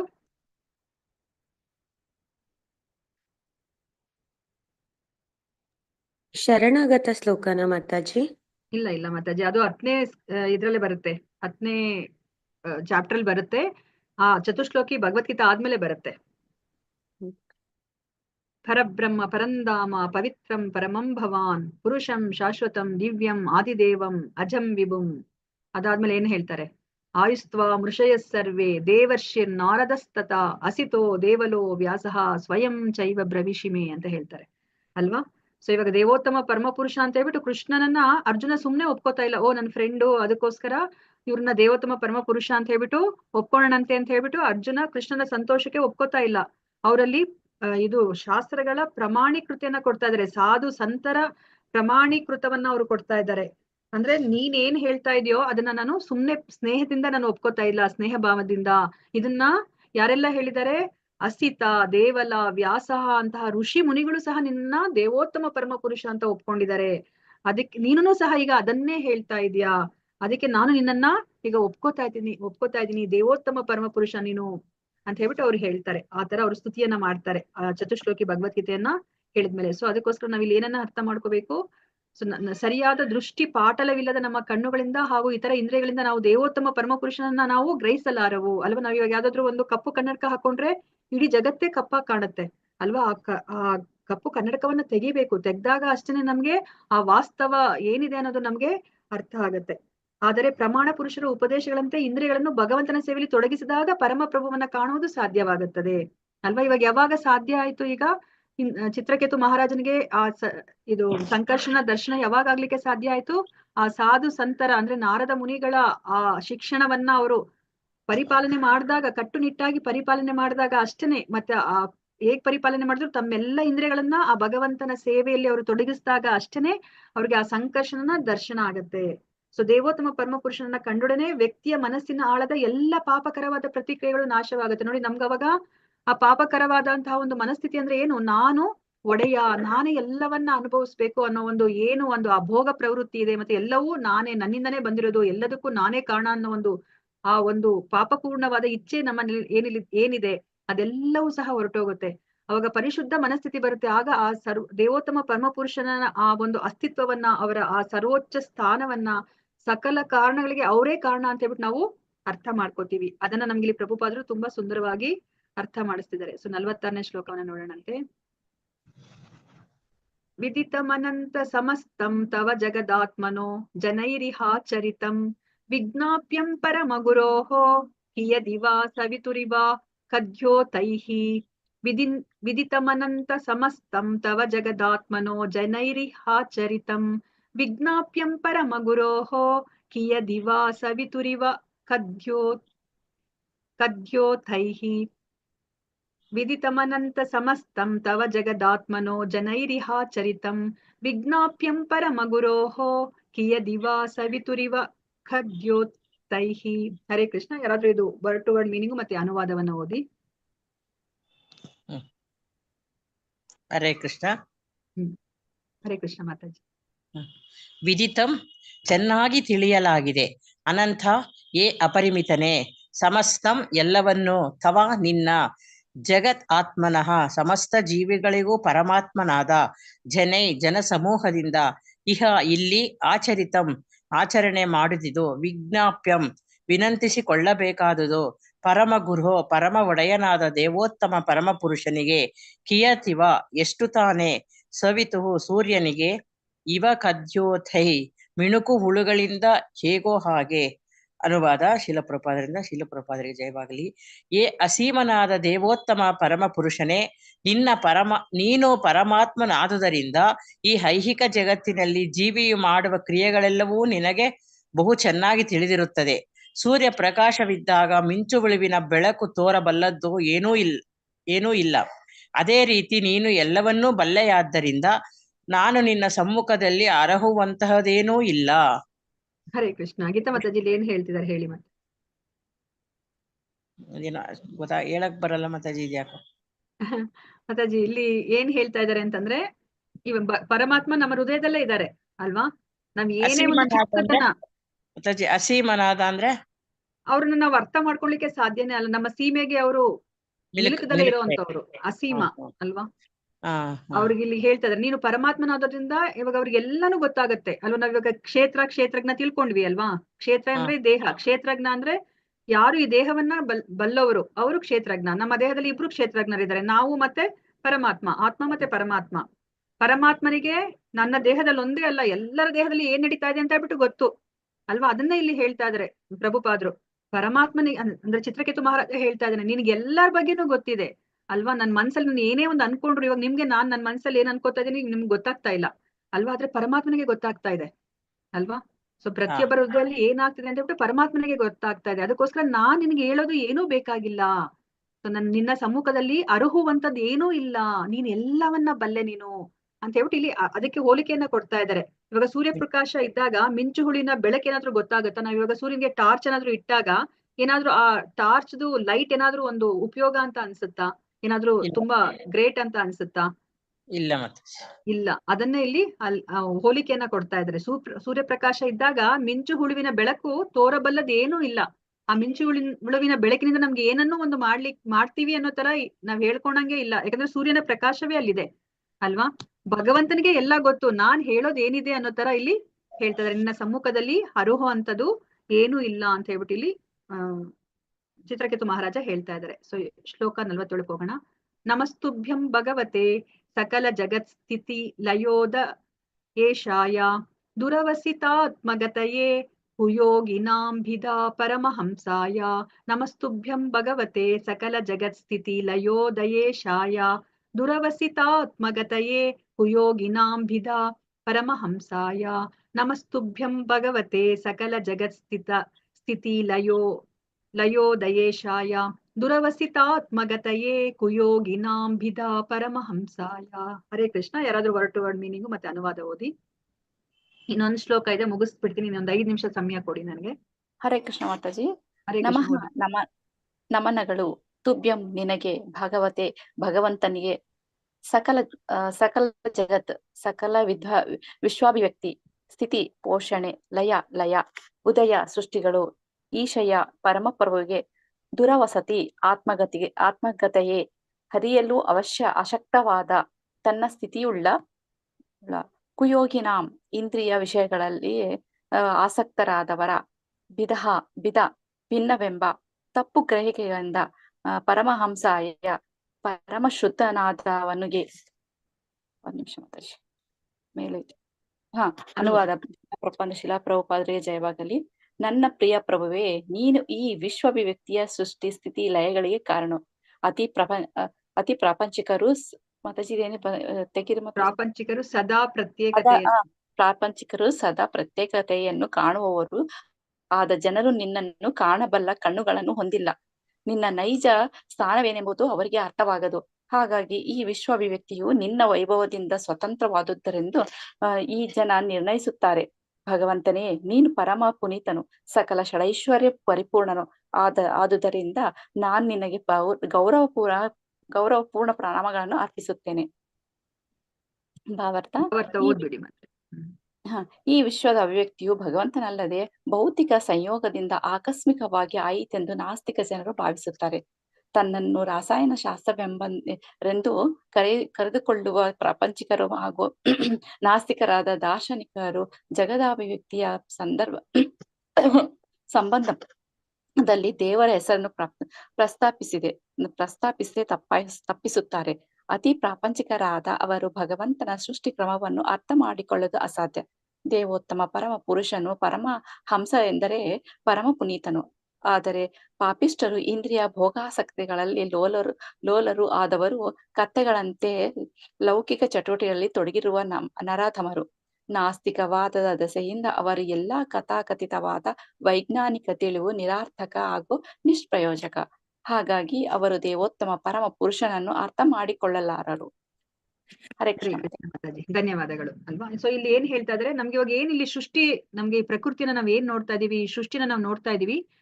ನೋಡ್ದಾಗ ಏನ್ ಅನ್ಸುತ್ತೆ ಅಂತಂದ್ರೆ, ಅದು ಯಾರ ಒಂದು ಸಹಾಯ ಇಲ್ದಲೆ ಹಾಗೆ ತನ್ನಂಗ್ ತಾನೇ ನಡೀತಾ ಇದೆ ಅಂತ ನಾವ್ ಅನ್ಕೋತೀವಿ ಅಲ್ವಾ. ಆದ್ರೆ ನಮ್ಗೆ ಅದನ್ನ ಭಗವದ್ಗೀತೆಯಲ್ಲಿ ನಾವು ಚೆನ್ನಾಗಿ ಅರ್ಥ ಮಾಡ್ಕೊಂಡ್ವಿ. ಈಗ ಒಂದು ಚಿಕ್ಕ ಮಗು ಏನಾದ್ರೂ ಏರೋಪ್ಲೇನ್ ಆಕಾಶದಲ್ಲಿ ಆರ್ತಾ ಇದ್ರೆ ಅದೇನ್ ಅನ್ಕೊಳುತ್ತೆ, ಅದಕ್ಕಿನ್ನ ಏನು ಬುದ್ಧಿ ಇಲ್ಲ. ತಾನಾಗ್ ತಾನೇ ಆ ಏರೋಪ್ಲೇನು ಆರ್ತಾ ಇದೆ ಅಂತ ಅನ್ಕೊಳುತ್ತೆ ಅಲ್ವಾ. ಆದ್ರೆ ಬುದ್ಧಿ ಇರೋರ್ಗೆ ಏನ್ ಗೊತ್ತಾಗತ್ತೆ, ಇಲ್ಲ ಅದು ಸಾಧ್ಯನೇ ಇಲ್ಲ, ಅದ್ರೊಳಗಡೆ ಒಬ್ಬ ಚಾಲಕ ಇದ್ದಾನೆ ಅಂತ ಹೇಳ್ಬಿಟ್ಟು ಅಲ್ವಾ. ನಾವ್ ಇವಾಗ ಯಾವ್ದಾದ್ರು ಒಂದು ಮಾಲ್ಗಳೆಲ್ಲ ಹೋದ್ರೆ ಏನಾಗುತ್ತೆ, ಆಟೋಮೆಟಿಕ್ ಡೋರ್ ಇರುತ್ತೆ, ಅದು ತಾನಾಗ್ತಾನೆ ಓಪನ್ ಆಗತ್ತೆ. ಅವಾಗ ನೋಡಿದಾಗ ನಾವೇನ್ ಅನ್ಸುತ್ತೆ, ಇದರ ಹಿಂದೆ ಯಾರುನೋ ಒಬ್ಬ ಕಂಟ್ರೋಲರ್ ಇಲ್ಲ, ನಿಯಂತ್ರಣ ಮಾಡೋರು ಯಾರು ಇಲ್ಲ ಅಂತ ನಾವ್ ಅನ್ಕೋತೀವಿ ಅಲ್ವಾ, ಬುದ್ಧಿ ಇದೆಲ್ಲ ಇದ್ರೆ. ಆದ್ರೆ ಬುದ್ಧಿ ಇರೋರು ಏನಾಗುತ್ತೆ, ಅವ್ರೇನ್ ಯೋಚನೆ ಮಾಡ್ತಾರೆ, ಇದು ರಿಮೋಟ್ ಕಂಟ್ರೋಲ್ ಇದೆ, ಇದನ್ನ ಒಬ್ರು ಎಲ್ಲ ಇದರ ಒಂದು ಓಪನ್ ಮಾಡೋದು ಕ್ಲೋಸ್ ಮಾಡೋದನ್ನ ವ್ಯವಸ್ಥೆ ಮಾಡಿದ್ದಾರೆ, ಅವರು ಆಲ್ರೆಡಿ ಪ್ರೋಗ್ರಾಮ್ ಮಾಡಿದ್ದಾರೆ ಅಂತ ಹೇಳ್ಬಿಟ್ಟು ಯೋಚನೆ ಮಾಡ್ತಾರೆ ಅಲ್ವಾ. ಅದೇ ತರನೇ ಇಲ್ಲಿ ಸೃಷ್ಟಿಯನ್ನ ನೋಡಿದಾಗ ಆ ಸೃಷ್ಟಿಯಿಂದ ಒಬ್ಬ ಸೃಷ್ಟಿಕರ್ತ ಇದ್ದಾನೆ ಅಂತ ಹೇಳ್ಬಿಟ್ಟು ಈ ಮೂಢರು, ನರಾಧಮರು, ಮತ್ತೆ ಈ ಸೈಂಟಿಸ್ಟ್ ಗೆ ಹೇಳ್ತಾ ಇದಾರೆ. ಅವ್ರು ಯಾರನ್ನು ಸಹ ಇದನ್ನ ಅರ್ಥ ಮಾಡ್ಕೊಳ್ಲಿಕ್ಕೆ ಸಾಧ್ಯ ಇಲ್ಲ ಅಲ್ವಾ. ಸೃಷ್ಟಿಯ ಹಿಂದೆ ಸೃಷ್ಟಿಕರ್ತ ಇದ್ದಾನೆ ಅಂತ ಹೇಳ್ಬಿಟ್ಟು ಅರ್ಥ ಮಾಡ್ಕೊಳ್ಲಿಕ್ಕೆ ಆ ಭಕ್ತರಿಗೆ ಮಾತ್ರನೇ ಸಾಧ್ಯ ಆಗತ್ತೆ ಅಲ್ವಾ. ಯಾಕೆ ಇದನ್ನ ಹೇಳ್ತಿದ್ದಾರೆ ಇಲ್ಲಿ ಅಂತಂದ್ರೆ, ಸಂಕರ್ಷಣದಿಂದನೇ ನಮ್ಗೆ ಗೊತ್ತಿರೋ ಹಾಗೇನೆ ಈ ಕಾರಣೋದಕಶಾಹಿ ವಿಷ್ಣು ಬಂದಿರೋದು ಅಲ್ವಾ. ಕಾರಣೋದಕಶಾಹಿ ವಿಷ್ಣುವಿನಿಂದನೇ ಗರ್ಭೋದಕಶಾಹಿ ವಿಷ್ಣು ಮತ್ತೆ ಕ್ಷೀರೋದಕಶಾಹಿ ವಿಷ್ಣು ಬಂದು, ಗರ್ಭೋದಕಶಾಹಿ ವಿಷ್ಣುವಿನಿಂದನೇ ಬ್ರಹ್ಮ ಬಂದಿರೋದು. ಬ್ರಹ್ಮ ಈ 14 ಲೋಕಗಳನ್ನ ಸೃಷ್ಟಿ ಮಾಡಿ ಆ 14 ಲೋಕದಲ್ಲಿ ಜೀವರಾಶಿಗಳಿಗೆ ದೇಹವನ್ನ ಕೊಟ್ಟಿರೋದು ಬ್ರಹ್ಮ ಅಲ್ವಾ. ಅದಕ್ಕೋಸ್ಕರನೇ ಅವರು ಇಲ್ಲಿ ಹೇಳ್ತಾ ಇದಾರೆ, ಸಂಕರ್ಷಣನಿಗೆ ಅವರು ಆತರ ಸ್ತುತಿ ಮಾಡ್ತಾ ಇದಾರೆ. ಯಾಕಂದ್ರೆ ಸಂಕರ್ಷಣೆಯಿಂದನೇ ಈ ಭೌತಿಕ ಪ್ರಪಂಚ ಇದು ಸೃಷ್ಟಿ ಆಗಿರೋದು. ನಾವು ಮೂಲ ಯಾರು ಅಂತ ಹುಡ್ಕೊಂಡು ಹೋದ್ರೆ ಅದು ಸಂಕರ್ಷಣಲ್ಲಿ ನಿಲ್ಲುತ್ತೆ. ಸಂಕರ್ಷಣ ಹೇಗ್ ಬಂದ್ರು ಅಂತ ನೋಡಿದ್ರೆ ಮತ್ತೆ ಅಲ್ಲಿ ನಮ್ಗೆ ನಾರಾಯಣ ಕಾಣ್ತಾರೆ. ನಾರಾಯಣ ಹೇಗ್ ಬಂದಿದ್ದಾರೆ ಅಂತ ನೋಡಿದ್ರೆ ಅಲ್ಲಿ ಮೊದಲನೇ ಸಂಕರ್ಷಣ ಕಾಣ್ತಾರೆ. ಮೊದಲನೇ ಸಂಕರ್ಷಣ ಹೇಗ್ ಬಂದಿದ್ದಾರೆ ಅಂತ ನೋಡಿದ್ರೆ ನಮ್ಗೆ ಅಲ್ಲಿ ಬಲರಾಮ ಕಾಣ್ತಾರೆ. ಬಲರಾಮ ಹೇಗ್ ಬಂದಿದ್ದಾರೆ ಅಂತ ನೋಡಿದ್ರೆ ಕೃಷ್ಣ ಕಾಣ್ತಾರೆ ಅಲ್ವಾ. ಸೊ ಇದು ನಮ್ಗೆ ಭಗವದ್ಗೀತೆಯಿಂದ ಮಾತ್ರ, ಭಾಗವತದಿಂದ ಮಾತ್ರ ನಮ್ಗೆ ಈ ಜ್ಞಾನವನ್ನ ನಾವು ಪಡ್ಕೊಳ್ಲಿಕ್ಕೆ ಸಾಧ್ಯ ಆಗುತ್ತೆ. ಅದ್ರ ಯಾರ ಮೂಲ ಅಂತ ನೋಡಿದ್ರೆ ಅಲ್ಲಿ ದೇವೋತ್ತಮ ಪರಮಪುರುಷ ಕೃಷ್ಣ ಇರ್ತಾರೆ. ಸೊ ಇಲ್ಲಿ ಸಂಕರ್ಷಣನ್ನ ಅವರು ಈ ಸೃಷ್ಟಿಗೆ ಕಾರಣಕರ್ತ ಅಂತ ಹೇಳ್ಬಿಟ್ಟು ಅವ್ರಿಲ್ಲಿ ಅವ್ರನ್ನ ಸ್ತುತಿ ಮಾಡ್ತಾ ಇದ್ದಾರೆ. ಸೊ ಇದು ಕೊನೆ ಶ್ಲೋಕ. ಯಂ ವೈಶ್ವಸಂತಮನು ವಿಶ್ವಸೃಜ ಶ್ವಸಂತಿ ಯಂ ಚೇಕಿತಾನಮನು ಚಿತ್ತಯ ಉಚ್ಚಕಂತಿ ಭೂಮಂಡಲಂ ಸರ್ಷಪಾಯತಿ ಯಸ್ಯ ಮೂರ್ಧ್ನಿ ತಸ್ಮೈ ನಮೋ ಭಗವತೇಸ್ತು ಸಹಸ್ರಮೂರ್ಧ್ನೇ. ಯಂ ವೈಶ್ವಸಂತಮನು ವಿಶ್ವಸೃಜ ಶ್ವಸಂತಿ ಯಂ ಚೇಕಿತಾನಮನು ಚಿತ್ತಯ ಉಚ್ಚಕಂತಿ ಭೂಮಂಡಲಂ ಸರ್ಷಪಾಯತಿ ಯಸ್ಯ ಮೂರ್ಧ್ನಿ ತಸ್ಮೈ ನಮೋ ಭಗವತೇಸ್ತು ಸಹಸ್ರಮೂರ್ಧ್ನೇ. ಯಂ ವೈಶ್ವಸಂತಮನು ವಿಶ್ವಸೃಜ ಶ್ವಸಂತಿ ಯಂ ಚೇಕಿತಾನಮನು ಚಿತ್ತಯ ಉಚ್ಚಕಂತಿ ಭೂಮಂಡಲಂ ಸರ್ಷಪಾಯತಿ ಯಸ್ಯ ಮೂರ್ಧ್ನಿ ತಸ್ಮೈ ನಮೋ ಭಗವತೇಸ್ತು ಸಹಸ್ರಮೂರ್ಧ್ನೇ. ಹರೇ ಕೃಷ್ಣ. ಯಾರಾದ್ರೂ ಓದಿ, ಇದು ಲಾಸ್ಟ್ ಶ್ಲೋಕ.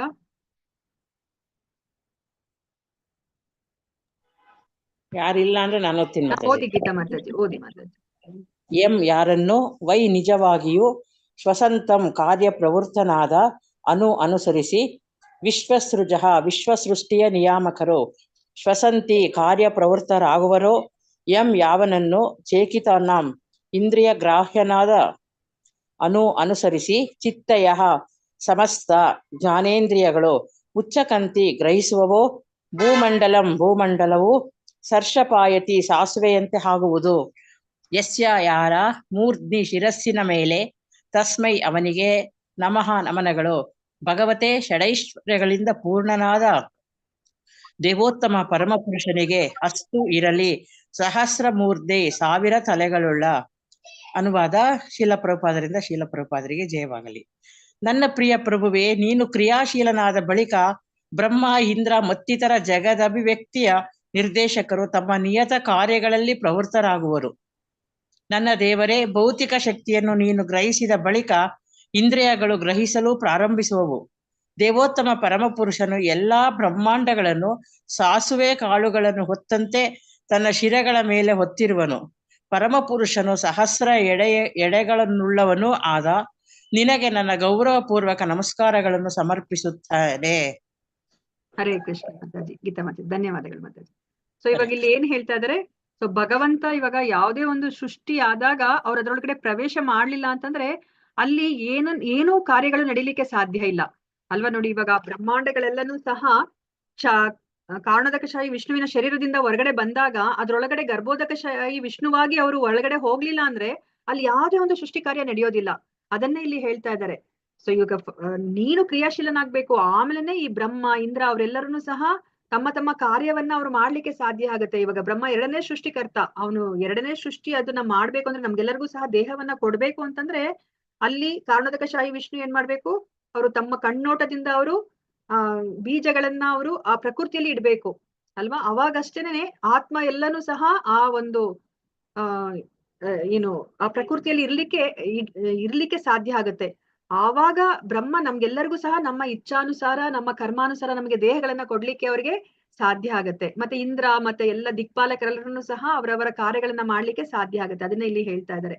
ಮತ್ತೆ ಇಲ್ಲಿ ನಮ್ಗೆ ಇನ್ನ ಒಂದ್ ಏನ್ ಅರ್ಥ ಮಾಡ್ಕೋಬೇಕು ಅಂತಂದ್ರೆ, ಇವಾಗ ಎಷ್ಟೋ ಜನಕ್ಕೆ ಇವಾಗ ಕಣ್ಣು ಅಂದ್ರೆ ನೋಡ್ಲಿಕ್ಕೆ ಕಣ್ಣು ತರ ಇರುತ್ತೆ, ಆದ್ರೆ ಅಲ್ಲಿ ಏನಾದ್ರೂ ಒಂದು ತೊಂದರೆ ಇದ್ದಾಗ ಅದು ಕಣ್ಣಿದ್ರೂ ಸಹ ಅವ್ರಿಗೆ ದೃಷ್ಟಿಯನ್ನ ಅವರು ಅಂದ್ರೆ ಗ್ರಹಿಸ್ಲಿಕ್ಕೆ ಸಾಧ್ಯ ಆಗೋದಿಲ್ಲ ಅಲ್ವಾ. ಸೊ ಮೊದಲು ಭಗವಂತ ಗ್ರಹಿಸ್ಬೇಕು. ಭಗವಂತ ಗ್ರಹಿಸಿದಾಗ ಅಷ್ಟೇನೆ ನಮ್ಗೆ ಆ ದೃಷ್ಟಿಯನ್ನ ನಾವು ಒಂದು ದೃಷ್ಟಿನೇ ಆಗ್ಲಿ ಅಥವಾ ಯಾವುದೇ ಒಂದು ಕಾರ್ಯನೇ ಆಗ್ಲಿ ನಾವು ಮಾಡ್ಲಿಕ್ಕೆ ಸಾಧ್ಯ ಆಗುತ್ತೆ. ಅದನ್ನ ನಮ್ಗೆ ಇಲ್ಲಿ ಹೇಳ್ತಾ ಇದ್ದಾರೆ. ಸೊ ಇವಾಗ ನಾವು 2ನೇ ಸ್ಕಂದದಲ್ಲಿ ನಾವು ತಿಳ್ಕೊತೀವಿ, ಪ್ರತಿಯೊಂದು ಅಂಗಾಂಗಗಳಿಗೂ ಸಹ ಒಬ್ಬ ದಿಗ್ದೇವತೆಗಳಿದ್ದಾರೆ. ಸೊ ಅದರ ದೇವತೆಗಳಿದ್ದಾರೆ. ಇವಾಗ ನನ್ ಕೈ ಎತ್ತಬೇಕು ಅಂದ್ರೆ ನಾನ್ ಎಷ್ಟೇ ಇಚ್ಛೆ ಪಟ್ರು ನನ್ ಕೈ ಎತ್ತಲಿಕ್ಕೆ ಆಗೋದಿಲ್ಲ. ಆ ದೇವತೆಯ ಅನುಮೋದನೆ ಇರ್ಬೇಕು ಆ ಕೈಯನ್ನ ಎತ್ತಬೇಕು ಅಂದ್ರೆ ನಾನು. ಸೊ ಮತ್ತೆ ಆ ದೇವತೆಗೆ ಯಾರು ಈ ಎಲ್ಲಾ ನಿರ್ದೇಶನಗಳನ್ನ ಮಾಡ್ತಿದ್ದಾರೆ ಅಂತಂದ್ರೆ ದೇವೋತ್ತಮ ಪರಮ ಪುರುಷ. ಅದನ್ನೇ ಇಲ್ಲಿ ಹೇಳ್ತಾ ಇದಾರೆ. ದೇವೋತ್ತಮ ಪರಮ ಪುರುಷ ಅವರು ಭೌತಿಕ ಶಕ್ತಿನ ಗ್ರಹಿಸಿದ ಮೇಲೆ ನಾವು ನಮ್ಮ ಇಂದ್ರಿಯಗಳು ಅದನ್ನ ಗ್ರಹಿಸ್ಲಿಕ್ಕೆ ಪ್ರಾರಂಭ ಆಗುತ್ತೆ. ಅಲ್ಲಿ ಕಾಣಿಸಿದ್ರು ಸಹ ಅಲ್ಲಿ ನಮ್ಮ ಕಣ್ಣು ಇದೆ, ಅಲ್ಲಿ ಆ ಕಣ್ಣಿನಿಂದ ನೋಡುವಂತಹ ಒಂದು ವಸ್ತುನು ಇದೆ, ಆದ್ರೆ ನಾವು ನೋಡ್ಲಿಕ್ಕೆ ಸಾಧ್ಯ ಇಲ್ಲ. ಯಾವಾಗ ನೋಡ್ಲಿಕ್ಕೆ ಸಾಧ್ಯ ಅಂದ್ರೆ ಭಗವಂತ ಅದನ್ನ ನೋಡಿರ್ಬೇಕು ಮೊದ್ಲು, ಅವಾಗಷ್ಟೇ ನಾವು ಅದನ್ನ ಗ್ರಹಿಸ್ಲಿಕ್ಕೆ ಸಾಧ್ಯ ಆಗುತ್ತೆ ಅಂತ ಇಲ್ಲಿ ಹೇಳ್ತಾ ಇದಾರೆ. ದೇವೋತ್ತಮ ಪರಮ ಪುರುಷ ನೋಡಿ, ಇಲ್ಲಿ ಒಂದಲ್ಲ ಎರಡಲ್ಲ ಎಷ್ಟೊಂದು ಬ್ರಹ್ಮಾಂಡಗಳನ್ನ ಅವ್ರು ಹೊತ್ಕೊಂಡಿದ್ದಾರೆ ಅಂತಂತಂದ್ರೆ ಅದನ್ನ ಅವ್ರಿಗೆ ಸಾಸಿವೆ ಕಾಳ್ತಾರ ಅಷ್ಟೇ. ಅದು ಇವಾಗ ನಾವ್ ನೋಡಿರ್ಬೋದಲ್ಲ, ಇದು ಅಟ್ಲಾಸ್ ಅನ್ನ ಎತ್ಕೊಂಡಿರುವಂತಹ ಒಬ್ಬ ವ್ಯಕ್ತಿಯನ್ನ ನಾವು ನೋಡ್ತೀವಿ ಸೋಷಿಯಲ್ ಬುಕ್ಸ್ ಅಲ್ಲಿ ಅಲ್ವಾ. ಅವ್ರು ಎಷ್ಟು ಕಷ್ಟಪಟ್ಟು ಎತ್ಕೊಂಡಿದ್ದಾರೆ ಒಂದು ಪ್ರಪಂಚವನ್ನ ಅಲ್ವಾ. ಬರೇ ಒಂದು ಅರ್ಥ ಅಷ್ಟೇ, ಭೂಮಿ ಮಾತ್ರ ಅವ್ರು ಆತರ ಎತ್ಕೊಂಡಿದ್ದಾರೆ. ಆದ್ರೆ ಇಲ್ಲಿ ಭಗವಂತ ಒಂದು ಬ್ರಹ್ಮಾಂಡ ಅಂದ್ರೆ 14 ಲೋಕಗಳಿರೋ ಒಂದು ಬ್ರಹ್ಮಾಂಡ ಒಂದೇ ಅಲ್ಲ, ಕೋಟ್ಯಾಂತರ ಬ್ರಹ್ಮಾಂಡಗಳನ್ನ ಅವರು ಅದನ್ನ ಪರಿಪಾಲನೆ ಮಾಡ್ತಿದ್ದಾರೆ. ಯಾವ ತರ ಅವ್ರಿಗೊಂದು ಸಾಸಿವೆ ಕಾಳ್ತಾರ ಅಷ್ಟೇನೆ ಒಂದೊಂದು ಬ್ರಹ್ಮಾಂಡಗಳು. ಅದನ್ನ ಇಲ್ಲಿ ಹೇಳ್ತಾ ಇದ್ದಾರೆ. ಪರಮ ಪುರುಷನು ಸಹಸ್ರ ಎಡೆಗಳನ್ನ ಉಳ್ಳವನು ಆದ ನಿನಗೆ ನನ್ನ ಗೌರವಪೂರ್ವಕವಾದ ನಮಸ್ಕಾರಗಳನ್ನ ಸಮರ್ಪಿಸುತ್ತೇನೆ ಅಲ್ವಾ. ನಮಗ್ ಗೊತ್ತಿರಾಗಿನ ಆ ಪುರುಷ ಸೂಕ್ತ ಶುರುವಾಗದೇ ಈ ತರ ಅಲ್ವಾ. ಸಹಸ್ರ ಶೀರ್ಷೋ ಅಂತ ಹೇಳ್ಬಿಟ್ಟು ಶುರುವಾಗುತ್ತೆ ಆ ಪುರುಷ ಸೂಕ್ತ. ಅಂದ್ರೆ ಭಗವಂತನನ್ನ ಅವರಿಲ್ಲಿ ವರ್ಣನೆ ಮಾಡ್ತಾ ಇದ್ದಾರೆ. ಈ ಸಂಕರ್ಷಣೆ ಈ ಸೃಷ್ಟಿಗೆ ಮೂಲ ಕಾರಣ. ಅಂದ್ರೆ ಮೂಲ ಕಾರಣ ಇನ್ ದ ಸೆನ್ಸ್ ಕೃಷ್ಣನನ್ನ ಬಿಟ್ರೆ ನಾವು ಕೃಷ್ಣನ್ ತಕ್ಕ ನಾವು ಟ್ರೇಸ್ ಮಾಡ್ಲಿಲ್ಲ ಅಂತಂದ್ರೆ ಬರೇ ಕಾರಣೋದಕಶಾಹಿ ವಿಷ್ಣು ಹೇಗ್ ಬಂದ್ರು ಅಂತ ನಾವು ನೋಡಿದ್ರೆ ಅದು ಭಗವಂತನ ಸ್ವ ಅಂಶ ವಿಸ್ತರಣೆಯಾದ ಸಂಕರ್ಷಣೆಯಿಂದ ಬರುತ್ತೆ. ಅದಕ್ಕೋಸ್ಕರ ಅವರು ಸಂಕರ್ಷಣೆಗೆ ಚಿತ್ರಕೇತು ಮಹಾರಾಜ ಅವರು ಪ್ರಾರ್ಥನೆಯನ್ನ ಮಾಡ್ತಾ ಇದ್ದಾರೆ. ಸೊ ಇಲ್ಲಿಗೆ ನಾವು ಚಿತ್ರಕೇತು ಮಹಾರಾಜನ ಪ್ರಾರ್ಥನೆನ ನಾವು ಮುಗಿಸ್ತೀವಿ.